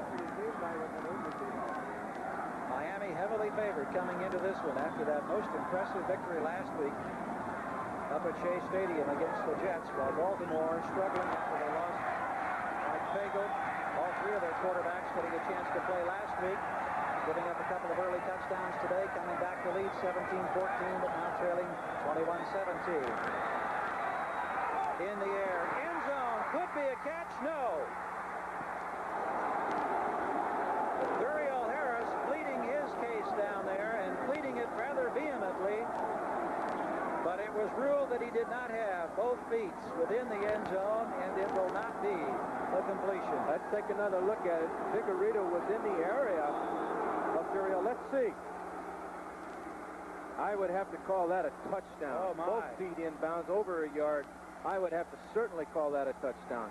Well, it looked as if the toes were dragging the turf, yes, and that's all it takes. Well, but it's a judgment call on the official, and sometimes they make a mistake. Maybe we're wrong in calling it up here, but I would certainly think that that's a touchdown. If indeed he had full possession, if he was juggling, it would be a different situation. Nonetheless, Miami going to the air. Good defensive effort on the part of Dwayne Osteen as he took one away from Joe Rose that time. Tight end Rose curling to the outside across the way in the end zone. And Osteen making a fine defensive effort to knock the ball down. He's an interesting football player. Special teamer out in Oakland, the nickel back here, playing an awful lot of football today. Boy, Don Schumann comes in now. But doesn't it upset you when you might have had a touchdown and the official says, no, he took it away? Don Strock, he's the other quarterback, certainly not a forgotten man in the Miami lineup by any stretch of the imagination. He'll spot the ball at the 20-yard line, a 30-yard attempt. It's actually a 29-yard attempt. Don Schumann splits the uprights. And so, with 2 minutes, 50 50 seconds to play in the third quarter. From the Orange Bowl in Miami, the Dolphins with a bit more breathing room as they lead Baltimore 24-17. 3-minute mark, 2:50 to play in the third quarter. Miami hanging on to a 24-17 lead over Baltimore now. As Von Schaman approaches, puts his foot into the ball. Beautiful high end over end kick, not particularly long. Anderson at the 5, across the 15. Oh, he can be exciting, but he runs right into a defensive special teams player and is bumped down at about the 23-yard line. Charles Bowser making the tackle. And Jim, let's go back and take a look at that one call that was so close to being a touchdown. Well, it's quite evident that the official feels that he didn't have control of the football because surely both feet are inbound. But I don't know. That's close. But he's right there. He called it. Right on top of it. Yeah. Perfectly placed. At least he didn't hesitate, and I think that's the important thing. That's right. It was an immediate decision, and you can see that the man most distressed was Duriel Harris. He thought he had 6. Miami still with the lead as Baltimore tries to come back. Zachary Dixon, the workhorse today, replacing the injured Curtis Dickey. Getting up to the 30-yard line this time, Ernie Roan. Ernie Roan, who was a walk-on at his college at Henderson in Arkansas, came to the Dolphins as a free agent in 1975. Quite a story there. The defensive captain checking scores on this day. Houston leading Seattle 10-7. 10-7 in the third quarter. Houston on top of Seattle. 30-yard line, 2nd and 4. Baltimore in possession. They trail by 7. Waning stages of the third quarter and getting close to a first down. Randy McMillan. See where they end up spotting the football in the vicinity of the 33-34-yard line. Gary, certainly not a knock on McMillan or Zach Dixon, but I would have loved to have seen Curtis Dickey. Will be, not now, but he will be one of the premier running backs in the NFL. Last year had almost 779 yards. Gave the Denver Broncos defense a clinic on how to rush the ball in Denver last year. Saw Mike Pagel there perhaps questioning, making sure that his interpretation of the sideline signal was correct. It's a first down situation. Dixon 17 carries, 80 yards on this day, and once again the straight ahead dive play. This time it's McMillan, the ball carrier, across the 35 to about the 37. So Dixon really getting his work today after Dickey being sidelined because of that injury problem. And while we're talking about stats in the passing department, Pagel 4 for 9. Woodley 14 for 18 today, 156 yards. We pause briefly now on the station identification. This is the NBC Television Network. This is WMAR-TV, Maryland's leader in sports broadcasting. High formation, handoff goes to Dixon across the 40. Picks up a couple of more yards. He had that time Johnny Wright blocking for him out of the I formation. One of the few times we've seen Wright in the backfield today for the Colts. Good look at Zeke Bratkowski once again sending in the plays to number 18, but this time last year, Bert Jones and Roger Carr would have sorely tested this defense, throwing it out of the end zone, throwing it from the 20-yard line. It's a new attitude here now. They're trying to develop the youngster and not put an inordinate amount of pressure on him. Third down, a long 2. The ball at the 42-yard line. Colts in their own territory, trying to generate a drive that can get them back into this contest. They trail by 7. Franklin doesn't find. Now he gets the first down. He started to the right. He found that the path was blocked. He made an excellent move back inside, and he got the first down. Cleveland Franklin taking us to the end of the quarter with Baltimore getting close to the midfield mark. The end of the third quarter, Miami still on top by 7. Final 15 minutes of play, Jim. And this has turned out to be, I think, a much better ball game than a lot of people anticipated. A very good game. Don Shula is pacing the sideline. He's showing some concern, but Baltimore just has to control the ball right now, show their poise, move it in for a score. We might go into overtime. Colts trail by 7. They have the ball at their own 46-yard line as they've swapped positions now here on this field. Starting play of the fourth and final period. Franklin in the I formation as the up back. Play action fake. Pagel, he's got problems this time. Scrambles loose. Pumps once, pumps twice. Down he goes at midfield. He still managed to gain 4 or 5 yards. Bob Rudzinski coming up to make it happen for the defense. But Pagel, he brings an air of excitement into this backfield because it looked as if the initial penetration by the defensive line was going to nail him for a sack. Well, he certainly did. All 3 defensive linemen of the Dolphins had him surrounded, and it breaks through in this tackle by number 75, Doug Betters. He's faking downfield. Let's credit the defensive backs of Miami. No one was open. Nose of the football across midfield, the 49-yard line, 2nd and 6 now as Pagel spins. Dixon call left side, gets possibly to the 47-yard line. Zachary Dixon rushed 8 times for 47 yards last week. 5.9-yard average. Larry Gordon, Lyle Blackwood making the tackle for the Dolphins. And they're certainly working on their control of the clock game right now. I think you've got to throw the ball downfield and try to put 7 on the board, Gary. Well, it's a 3rd down situation. It's going to be interesting to see what they elect to do in this spot. They need about 2.5 yards. Franklin and Dixon. Little movement there in the backfield. Now they set with twin backs. Pagel wants to roll to the near side. Under pressure, completes his pass. Booza pulling it in inside the 40 for the 1st down. Matt Booza, who caught 6 balls for 76 yards last week, coming up with a couple of big second-half receptions here this afternoon. The very play that made David Woodley such a star in his rookie year. Being able to roll out, throw the ball perfectly on the run. Matt Booza comes up with a pretty good catch here because I'm not too sure that he's not too well. There it is. He's very well covered. Look at that catch with the man's arms around him, Blackwood. Wow, Blackwood was right in position. And Pagel also did a good job as he had to almost throw back across his body to get that pass away. 1st down at the 39, down to the 35. Cleveland Franklin is the ball carrier. So the Colts trying to move. Let's take a move now to New York in NFL 82. This is Mike Adamley in New York, and it has been a day of running backs throwing the football. Watch number 34, Earl Campbell. He has over 100 yards rushing, but this time he gets it off. A completion. However, the man is wearing the wrong color jersey. John Harris of Seattle intercepts, almost is nailed for a safety. It's 10-7. Oilers over the Seahawks. Thank you, Mike. Here at Miami at the 35-yard line, the Colts trying to grind it out. This time getting only about a yard. Cleveland Franklin, again, the ball carrier. Doug Betters is there. Betters at 6'7", 260 pounds, 50-year player out of Nevada, Reno. Gary, let me ask you a question about Frank Cush and the job he has to do in Baltimore. Do you think he can build a winner this year? Well, I would have said all along that it's too soon, that it can't be done with this young a team. But I'll have to tell you, I'm very impressed with what we've seen thus far against what I consider to be a very good ball club. 34-yard line. It's 3rd again. The Colts need 5 to keep this one going. They trail by 7. Here comes the blitz. The big rush is on. And boom, Pagel is indoctrinated as Glenn Blackwood is there with a ferocious blindside hit back at the 46-yard line.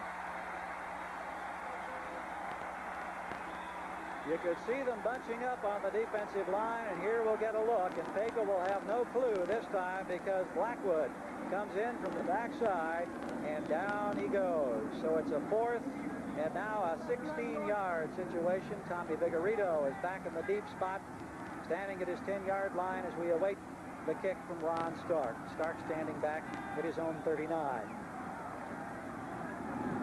The left-footed kicker gets it away.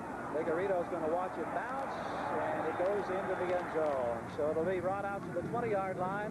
Miami with 11 minutes, 2 seconds to go, hanging on to a 7-point lead over Baltimore. We'll be back in just a minute. Kind of an awkward way to receive the ball on the punt, but what the young punter has to remember here of the Baltimore Colts, Gary, is that when you're punting at the position he does, at least try to kick it out of bounds, and he didn't. It went right down the middle. Directional punting can win you a football game. 46-yard kick. The ball brought out to the 20, however, where the Dolphins now put it in play. They lead this contest 24-17. Andrew Franklin, big hole. And Baltimore says they have the football, and indeed they do. The Colts come up with another big turnover. And remember, that's how they turned things around in the 2nd quarter earlier this evening. Sanders Schreiber, the man responsible, coming up with the football, and the change of possession could make it a brand new ball game. We'll find out in just a minute. Back at the Orange Bowl, a look at Andrew Franklin. Big hole, actually not that big, but churning his way through for a quick 10 yards. But suddenly, after being hit by Glasgow, the ball is loose, and Sanders Schreiber is on top of it. Baltimore with new life at the 30 in Miami territory, going for a quick hitter down the middle intended for Booza. The pass is incomplete. The ball got away from the quarterback, Mike Pegel. He's wiping his hands. They must have been wet. Just slipped out of his hands. Overthrow.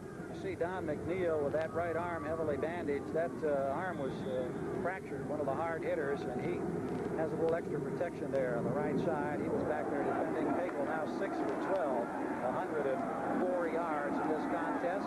Looking at the 2nd and 10 situation, just inside the 30-yard line of Miami territory. The rookie from Arizona State, his 2nd starting role. He drops the football, dives for it. He and A.J. Due are having an arm wrestling contest down there to see who has possession, but I believe Pegel got back on top of it. Ground level look now, and you can see on the exchange one of the few miscues that the young quarterback has had as he teamed up with his center here this afternoon or this evening. You'd have to wonder if the Baltimore Colts have a trick play in their book. It can be pulled on anybody. Might not be a bad time to try it. Right here, Gary.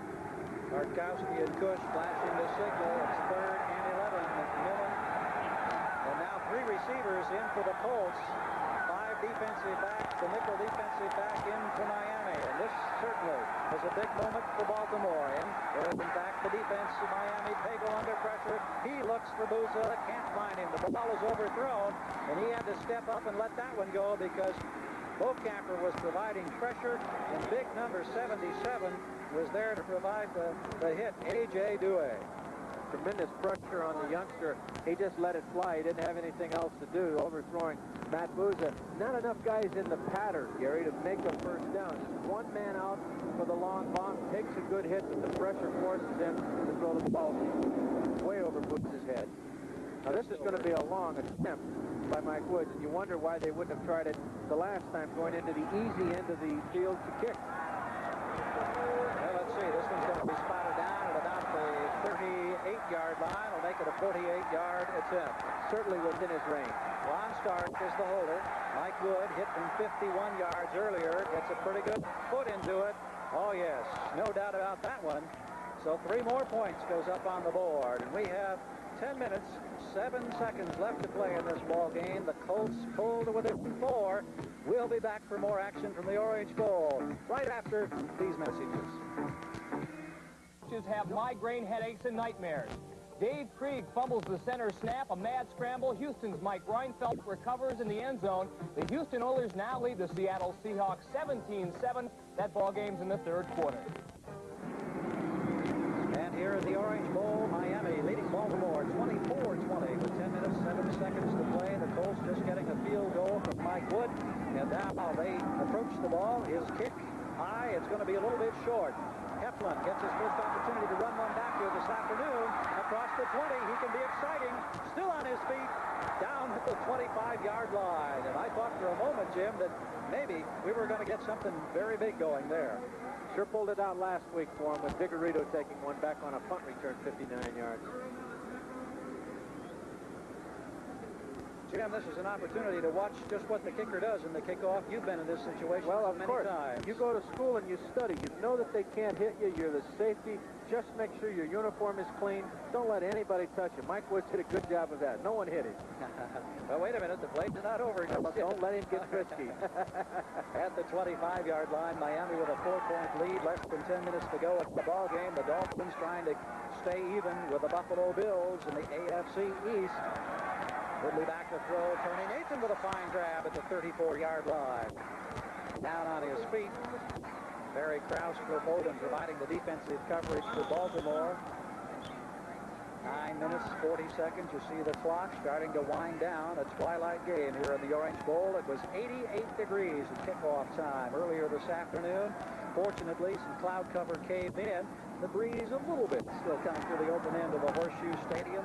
You know, those players have got to be feeling as they come down to the final minutes of this ball game. Franklin and Nathan, the twin setbacks now for Miami. The spin, the inside handoff to Tony Nathan. Excellent hole across the 40 to the 41-yard line. Odom is there to make the tackle. And boy, I tell you, that front line again opening up on the left side. Giesler, Kuchenberg, Stevenson all doing a magnificent job there as Tony Nathan on that inside handoff had lots of room to work. So much experience on that offensive line. They held the ball 39 minutes last week against the New York Sack Exchange. Kuchenberg, of course, being the All-Pro, 13 years out of Notre Dame. Matt Moore, always exciting, now in the lineup for the Dolphins. Two men split in either side. Moore in motion from the top of the screen. Woodley back with protection. Wants to throw. Hardy almost made a spectacular grab. He tried to one-arm it high in the air. Couldn't quite get it done. Jeff Delaney was there. Bob Kuchenberg, what a veteran this guy is. You talk about experience, Jim. 13 years in the National Football League, and he just seems to get the job done year in and year out. The Notre Damer, he is always there, it seems, for Don Shula. Ball across the 40, the 42-yard line. Second down situation, 10 after the pass incompletion. Woodley drops back in the pocket, wants to throw again. Sideline pass, complete, no, out of bounds. Did not have possession of the ball. Cepolo trying to hang on. James Burrows is there with the defensive effort. Compliment the pass. Watch the pass, Gary. Stepping up into the pocket is David Woodley. A nice spiral. If it's not caught, it's at least not going to be intercepted. Look at the way that James Burrows strips it out of his hands, and we see it so nice by our cameramen doing such a good job for us today on our replay. It's outstanding camera work. Joe Rose now in at tight end. We have Figueredo and Nathan, the running backs for Miami. This is a 3rd and 10 in their own territory. Woodley wants to throw again. Man wide open. Turiel Harris bumped out of bounds. He'll have the first down plus another 5 yards. In Baltimore territory at the 43. Nesby Glasgow was there, and Woodley is having himself a pretty fair afternoon. Well, I would certainly agree with you, Gary, but you have to realize you're going against one of the worst defenses in all of football off of last year's performances. You've got your confidence. You have Turiel Harris. Why not throw the ball downfield against those 4 teams? Turiel Harris now has caught 4 balls for 73 yards in this contest, and this biggest one puts Miami at Baltimore 43, 1st and 10. Out of the I-back, Nathan, the ball carrier, may get a yard or so, possibly 2, about the 41. Barry Krause is there to make the tackle. 7:30 left to go in this contest with Miami on top, 24-20. Talking about the old veteran out of Notre Dame, number 67, Bob Kuchenberg. Actually, he's a coach on the field.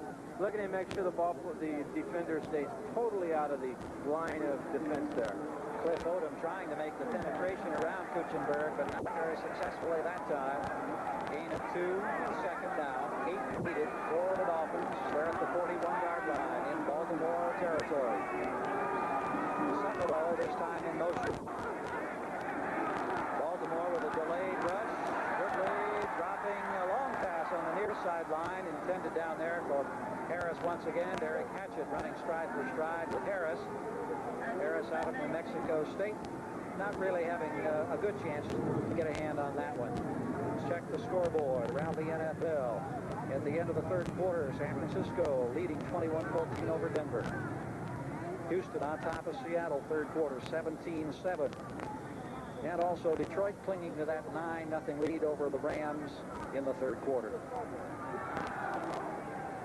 Woodley, 16 for 24, 174 yards in this ball game. Looking at a 3rd and 8 at the Baltimore 41 right now. See how the Colts defend this with 4 down linemen? They're going to blitz. There's the pressure. No problem. In and out of the hands of Turiel Harris. That could have been a touchdown had he been able to hang on. They picked up the blitz, and he threw the ball very, very quickly. Perfectly thrown ball. They put it down in the books, Gary, a DB. Drop ball by number 82, Turiel Harris. I like the call. One-on-one against the defender. If he catches it, it's 6 points. Look at the drop ball right here. You rarely see that out of Turiel Harris. We saw James Hunter, the first-year player out of USC, number 92, in there with a hand in the air, trying to deflect the ball, unable to do so. Orris standing back at his own 45-yard line now. Larry Anderson and Matt Buza, the twin safety positions for Baltimore in this punting situation. Good chance for Orris to put the ball out of bounds and help his defensive mate. Indeed, he goes for the far corner. Fair catch is called over there at the 7-yard line by Matt Buza. So the Colts will have to go to work. They trail by 4. They're deep in their own territory. We have 6.5 minutes to play. We'll be back right after these messages. Back in the Orange Bowl, Baltimore having to start way back at the 7-yard line, and Jim Booza made the fair catch inside the 10, and that's something that generally they try to discourage. Right? Made a first-year mistake. You should never catch the ball on the punt inside the 10-yard line. Well, the youth of the Colts showing up in an adverse situation there. This time, Mixon, oh boy, he's nailed by Baumhauer. Absolutely no place to go. Baumhauer, the 6'5", 260-pounder, really doing a job, but a penalty marker is down. Baumhauer showing a little extra exuberance down there. The defense is throwing the flag. We'll have to see who it's on. We have an excellent look here, but watch the stop of the defensive line. Baumhauer just meets him, shoulders up, drives him back. Maybe we'll be able to see what the penalties are. It's against the Baltimore Colts.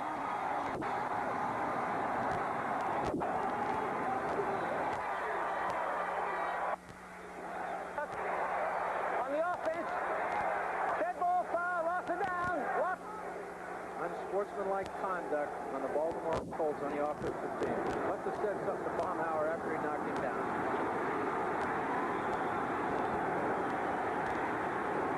Let's see it again.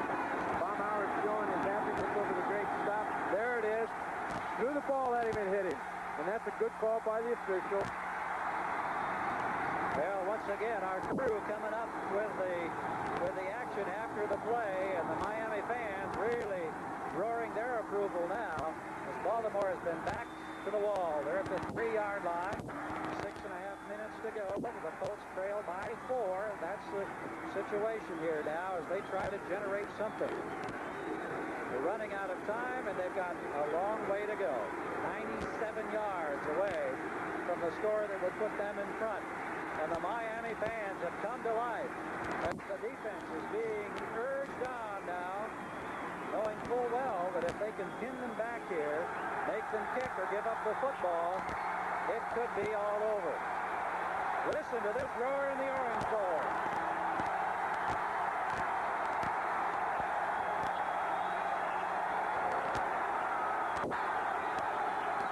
You see the wry smile there on the face of young Mark Pago. Well, he's doing the right thing, but it isn't going to work. Every time the quarterback backs out of there, they get louder. All right. We still have 6:27 to go. Let's break away for a moment and go to New York for an update. This is Mike Adamley in New York. A wide receiver's best friend is supposed to be the quarterback, but not in this case. Bang! Mr. Casper is hung out to dry by Gipper Nielsen and hit by Dave Brown. He is still on the ground in Houston. The Oilers can't afford to lose him. They lead 17-7. Gary? Thank you, Mike. Back here in the Orange Bowl of Miami. It's a 24-20 ball game. The Dolphins were heavily favored, but they cling to a 4-point lead. Less than 6.5 minutes to go across the way. The new coach in the NFL, Frank Bush, on the near sideline. The old master, Don Shula. Both men pacing anxiously. It's a second down, 14 to go situation for Baltimore. They're at their own 3-yard line. And once again, the Orange Bowl comes to life as the fans urge on the defense, and Pago with hands on hips just stands there calmly surveying the scene. Now you can see a couple of members of the defensive unit trying to quiet the crowd. And an interesting observation here in a sidelight for our viewers. We don't have it on camera, but the defensive coordinator of the Miami Dolphins, Bill Arnsparker, screaming and yelling at Zeke Bratkowski, the offensive coordinator calling the plays for the Baltimore Colts. They're livid at each other. You mention a name when you say Bill Arnsparger, the defensive coach. In his 9 years, Miami has allowed the fewest points in the National Football League. In fact, 250 less than any other club. And that certainly speaks well for him. And he's trying to tell Pat Haggerty that Bratkowski's doing this on purpose. It won't work, guys. It doesn't work. The fans are just too loud. Well, Pat Haggerty, of course, has been on the scene for many, many years. One of the veteran officials in the National Football League, and I'm sure that he's quite wise to the ways of football coaches on the sideline and some of the cases they try to plead from time to time. Man who lives out in Denver, very successful and happy high school teacher out there, George Washington High School in Denver. Well, it's become a personal challenge, you know that the crowd is really going to try to generate all the noise they can again. Well, pretty soon the officials will have the right to drop a flag. At the 3-yard line, Pagel has the right, of course, to be heard. He sets his ball club. 2nd and 14. Motion to the near side. Back, under pressure. Quick pass over the middle. Complete, but for a gain of only a couple of yards. Zachary Dixon is the receiver, and the Miami fans love it. So it becomes 3rd now, but still long yardage, about 10 to be. See, the ball is spotted shy of the 7. We'll call it 3rd and 10. Clock on the move, down to 5 minutes, 57 seconds. 24-20 ball game. The Miami defense knowing right now that if they can come up with a big play, force an exchange on a punt, it would be a difficult situation for the rookie kicker who would have to be standing deep in his own end zone. But right now, Pagel, of course, wants to do something about that. Fires to Dixon, complete across the 10. He'll be short of the first down. Then Glenn Blackwood makes the tackle for the Dolphins, and a definite kicking situation coming up now for the Colts.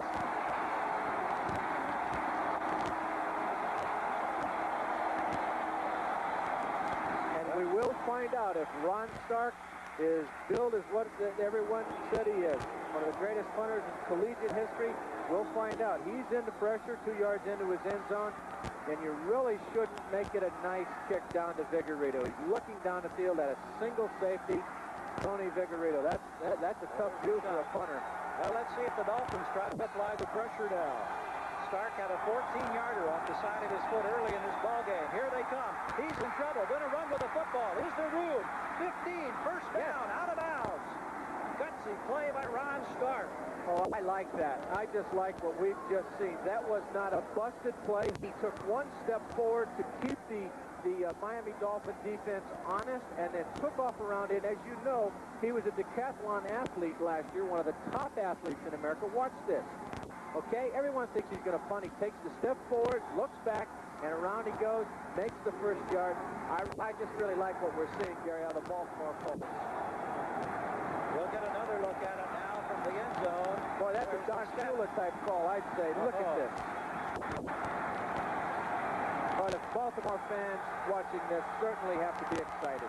Ricky Jones, the veteran from Tuskegee, was out there with a block that certainly helped Stark in that situation. It ensured the fact that he could get around the corner and get the yardage for the first down. Pagel is doing the right thing, Gary. He's also frustrating the defensive lineman of the Dolphins. He may be able to get a quick hitter in there. You saw the stats. Pagel 8 for 13. This young man standing in there just as calmly and coolly waiting for it to quiet down.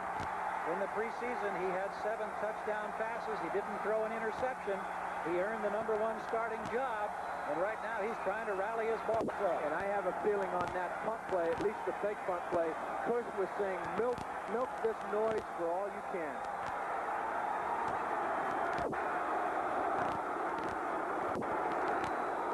Chorus of boos cascading out of the Orange Bowl. And again, the Colts will walk back.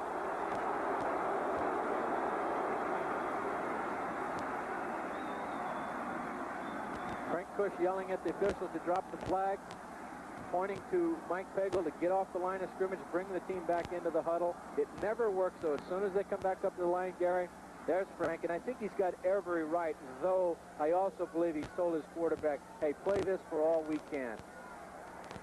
Colts in this one today without Curtis Dickey. They're starting halfback without Reese McCall at a tight end spot.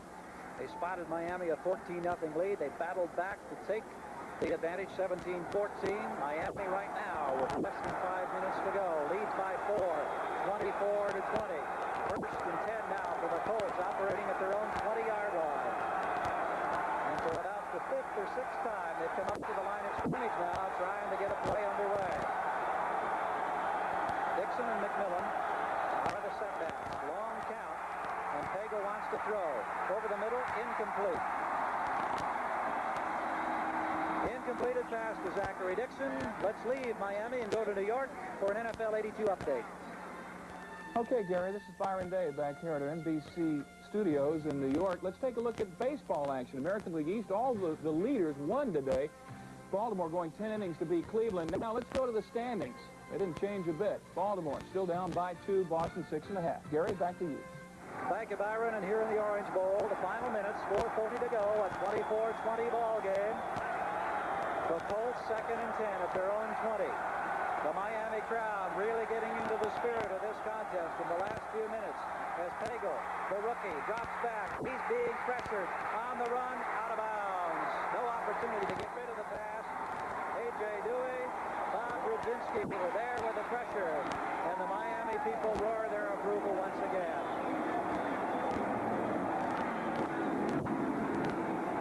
Gary, you've really got to appreciate the poise of this youngster. 4th-round draft choice out of Arizona State. He doesn't throw it away because everyone's covered. That really is a big key, the fact that he didn't try to squeeze it downfield. A.J. Dewey, named Man of the Year last year by Miami Dolphin fans, along with Bob Brzezinski, providing the pressure. Now makes it a 3rd and long yardage situation. 3rd and 18 as the ball is moved back now to the 12-yard line. With so little time remaining, he's got to throw the ball upfield to try to get it down to the other part of the field. They've just been trapped too long down here. Miami, of course, with 5 defensive backs, trying to put as much pressure as they possibly can, aided by this constant roar from the crowd that has really slowed down the tempo of this contest in the final moments. 4 minutes, 33 seconds to go. Well, it's good to see the fans are enjoying this. We would have never expected to have this good a contest. At the same time, in the back of the fans' mind, this may be the last game for a while if a strike is called. Well, if you joined us at the end of the first quarter, it was a 14-0 ball game. It looked like Miami would totally dominate. That has not been the case. Here's the 3rd down play. The pass reception to Tim Sherwood. He's out of bounds, but he's short of the 1st down. They completed the pass. Sherwin, however, got only to the 23-yard line. The 2nd-year player from Boston College, Mike Kozlowski, there to bump him out of bounds, and the kicking team has to come back on the field. And remember now, moments ago, the kicking team was there with their backs pinned to the wall, and it was a fake start running the football. But right now, one of the Dolphins, Glenn Blackwood, is down on the turf, so there's a break in the action. 4:17 to go. Miami leads Baltimore, and we'll be right back. Glenn Blackwood being administered to along the sideline after apparently getting kicked or a blow to the head. He appears to be okay as he came off the field. Hunting situation for Baltimore at their own 23-yard line. 4th down. They need 7. The deep back, Tommy Vigorito. The start stands back inside his 10. He gets the kickoff, and he nailed this one.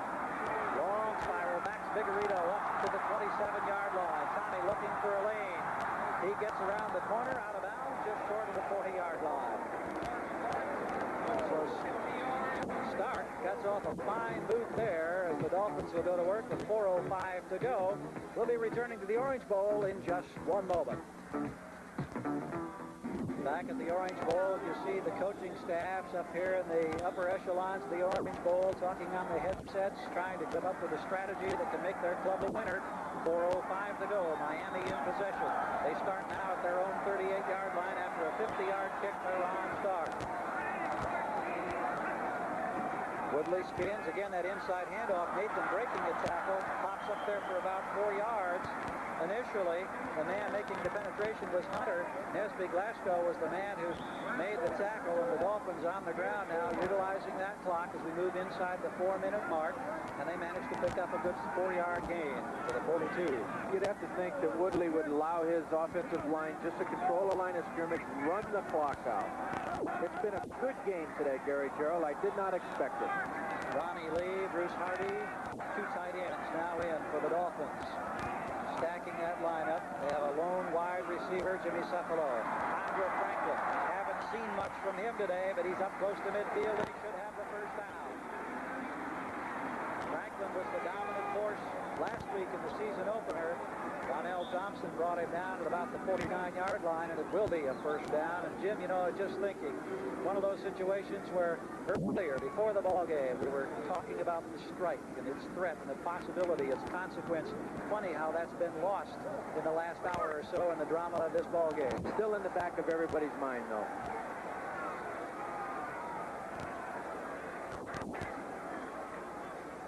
Nathan, the ball carrier, across the 50. Baltimore making a strong showing, but right now they know they've got to come up with a football. And Jim, do you think, has Frank Cush already been able to turn this club around? Is there any indication to you? Well, the indication, because I was able to do them last year 3 times on television, I see new things. I see life. I see an attitude. They're not giving up and quitting like they did many times last year. Has he turned it around? No, they're not going to go to the playoffs. But I guarantee you that if Robert Irsay and everybody else gets on the same page as Frank Cush, they will be a winner in the NFL. 30 new faces, 61% turnover on that ball club this year. But right now, Andre Franklin doing the job for the Dolphins as he cracks inside the 45. Counting down toward the 2-minute warning. And indeed, we do have 2 minutes left on the scoreboard clock at the open end of the Horseshoe in the Orange Bowl. And now here comes another one of those fantastic finishes.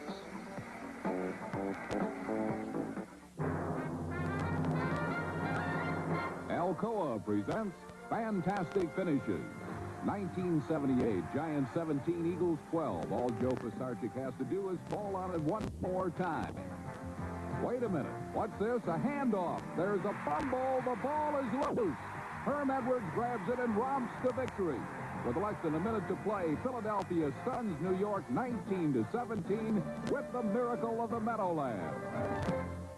Gary Gerald, Jim Turner back at the Orange Bowl in Miami, where the Dolphins are 2 minutes away from their second consecutive victory, trying to keep pace with the Buffalo Bills, winners of their first 2 games, the AFC Eastern Division. Baltimore putting on a great surprising showing here today, trailing by 4, needing to get the football. Their work certainly cut out for them, however. As we come to the final 2 minutes, Miami in Baltimore territory at the 43. Nathan and Franklin, the twin setbacks, 2 tight ends again in the Miami alignment now as they try to grind down this clock. Movement in the defensive line. Nathan with the football. Penalty markers are down.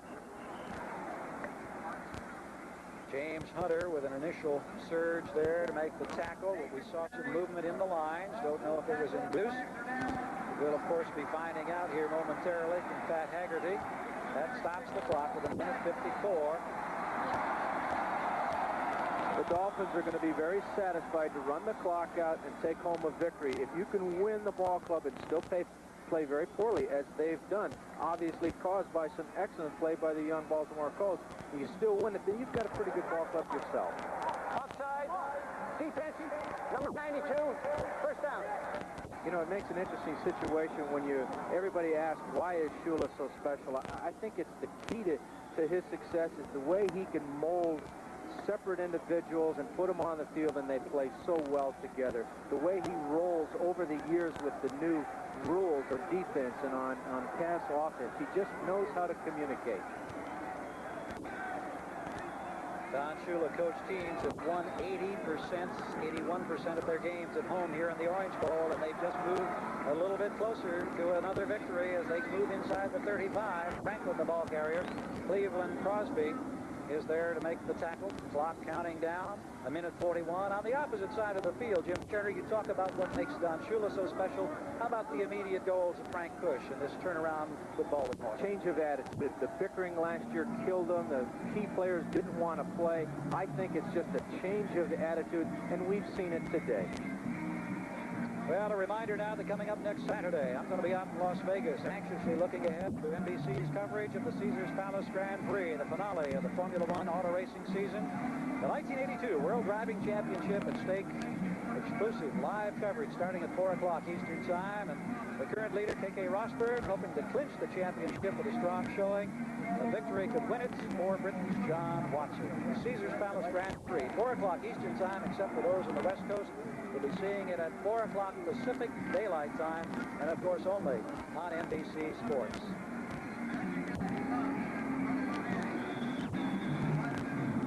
We've seen seeing a little new life in that Baltimore defense. Let's credit Bud Carson, their new defensive coordinator. Man who's been around a long time. Bud does a good job. Don Shula's always had an outstanding staff. They breed winning here in Miami, obviously through all of Don Shula's coaching. Dolphins 2-1-1 in the preseason. They won their opener impressively against the Jets. They're in command of this one. Second down. They're at the 33-yard line in Baltimore territory with a 4-point lead.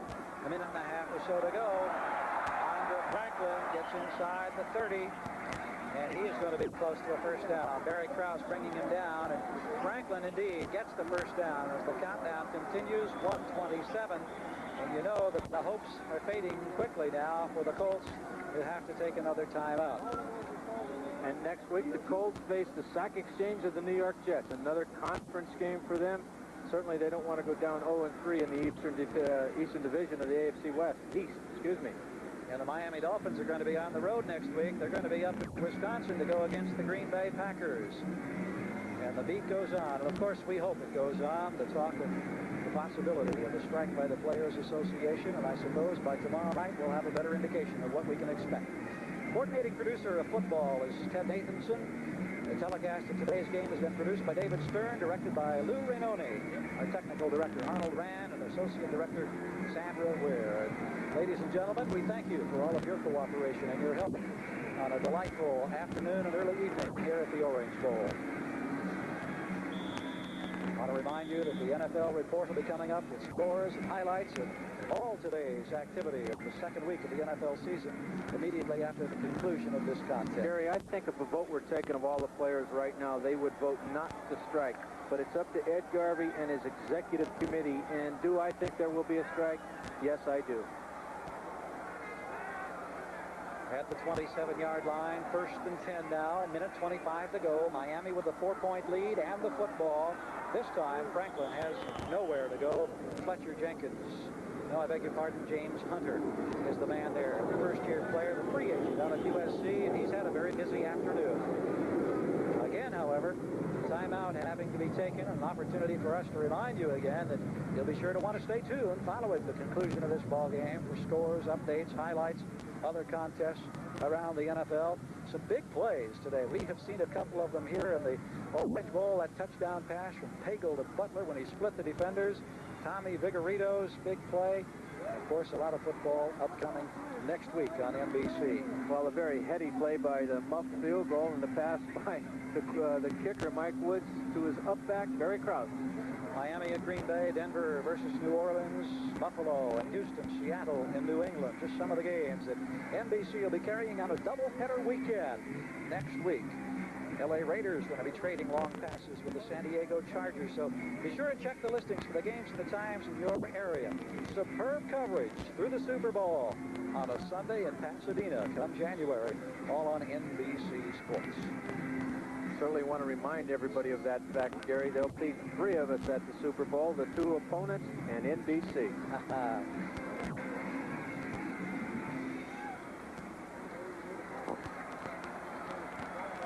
Please don't strike. You see the sentiment being expressed from the upper reaches of the Orange Bowl. Minute 13 to go. Matt Moore now on the ball game and a wide receiver. Woodley going to keep the football. Quarterback draw down to the 25-yard line. And for a fleeting instant, I thought I saw a piece of a football starting to get out of his grasp, but that was not the case. Cliff Odom and James Hunter make the tackle as Baltimore is out of timeouts, and we're down to the final minute. Vigorito coming back into the lineup now, and Woodley, who has certainly been impressive today, getting the job done. When they came out starting the second half, Miami trailing Baltimore, the Colts dominating that second period of play. There wasn't any doubt about that march that took the Dolphins the length of the field, giving them the lead, which they have protected to this point in the contest. 25-yard line, 3rd down. Woodley's just falling on the football now as it becomes purely a matter of time, and now the Orange Bowl crowd sensing a second consecutive victory for their Dolphins, the winning record that's been so impressive here in the Orange Bowl. Miami 10-3 against Baltimore at home. They've won 81% of all the games coached by Don Shula here. And let's credit the coach right there, Frank Kush, newly into his second week in the NFL. They did a good job today. Indeed they did, but it comes up just a bit short. The final score, 24 for the Miami Dolphins, 20 for the Baltimore Colts. You see Don Shula walking back across the field. The Colts were heavy underdogs when they came south to Florida this day, but they made a very respectable showing. We're going to be seeing and hearing a lot of them in the weeks and years to come. Let's go to NFL in New York now for an update.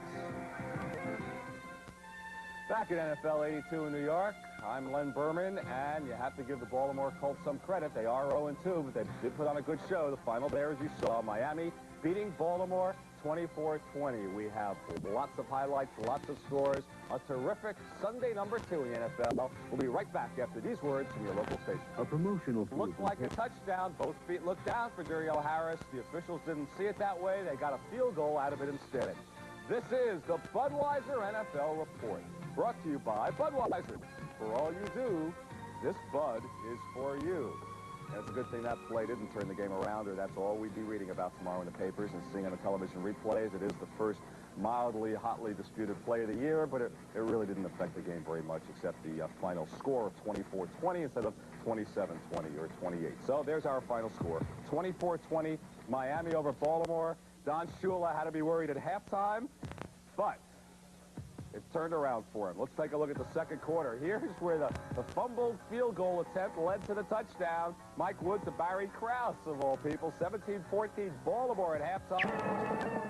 We're back live at Candlestick Park where the halftime score, the Falcons 10, the Niners 7. Tonight's halftime features are being brought to you by Radio Shack, the nationwide supermarket of sound with over 6,500 stores to serve you during the holiday season.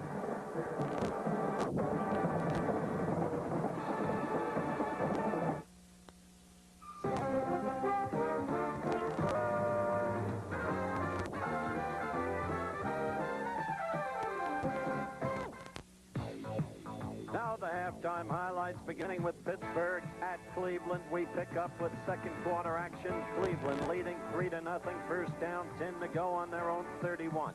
Paul McDonald back to pass. Suddenly surrounded by 3 Steelers. Loses the football. Donnie Shell, 31, recovers it. The Steel is now ready to strike.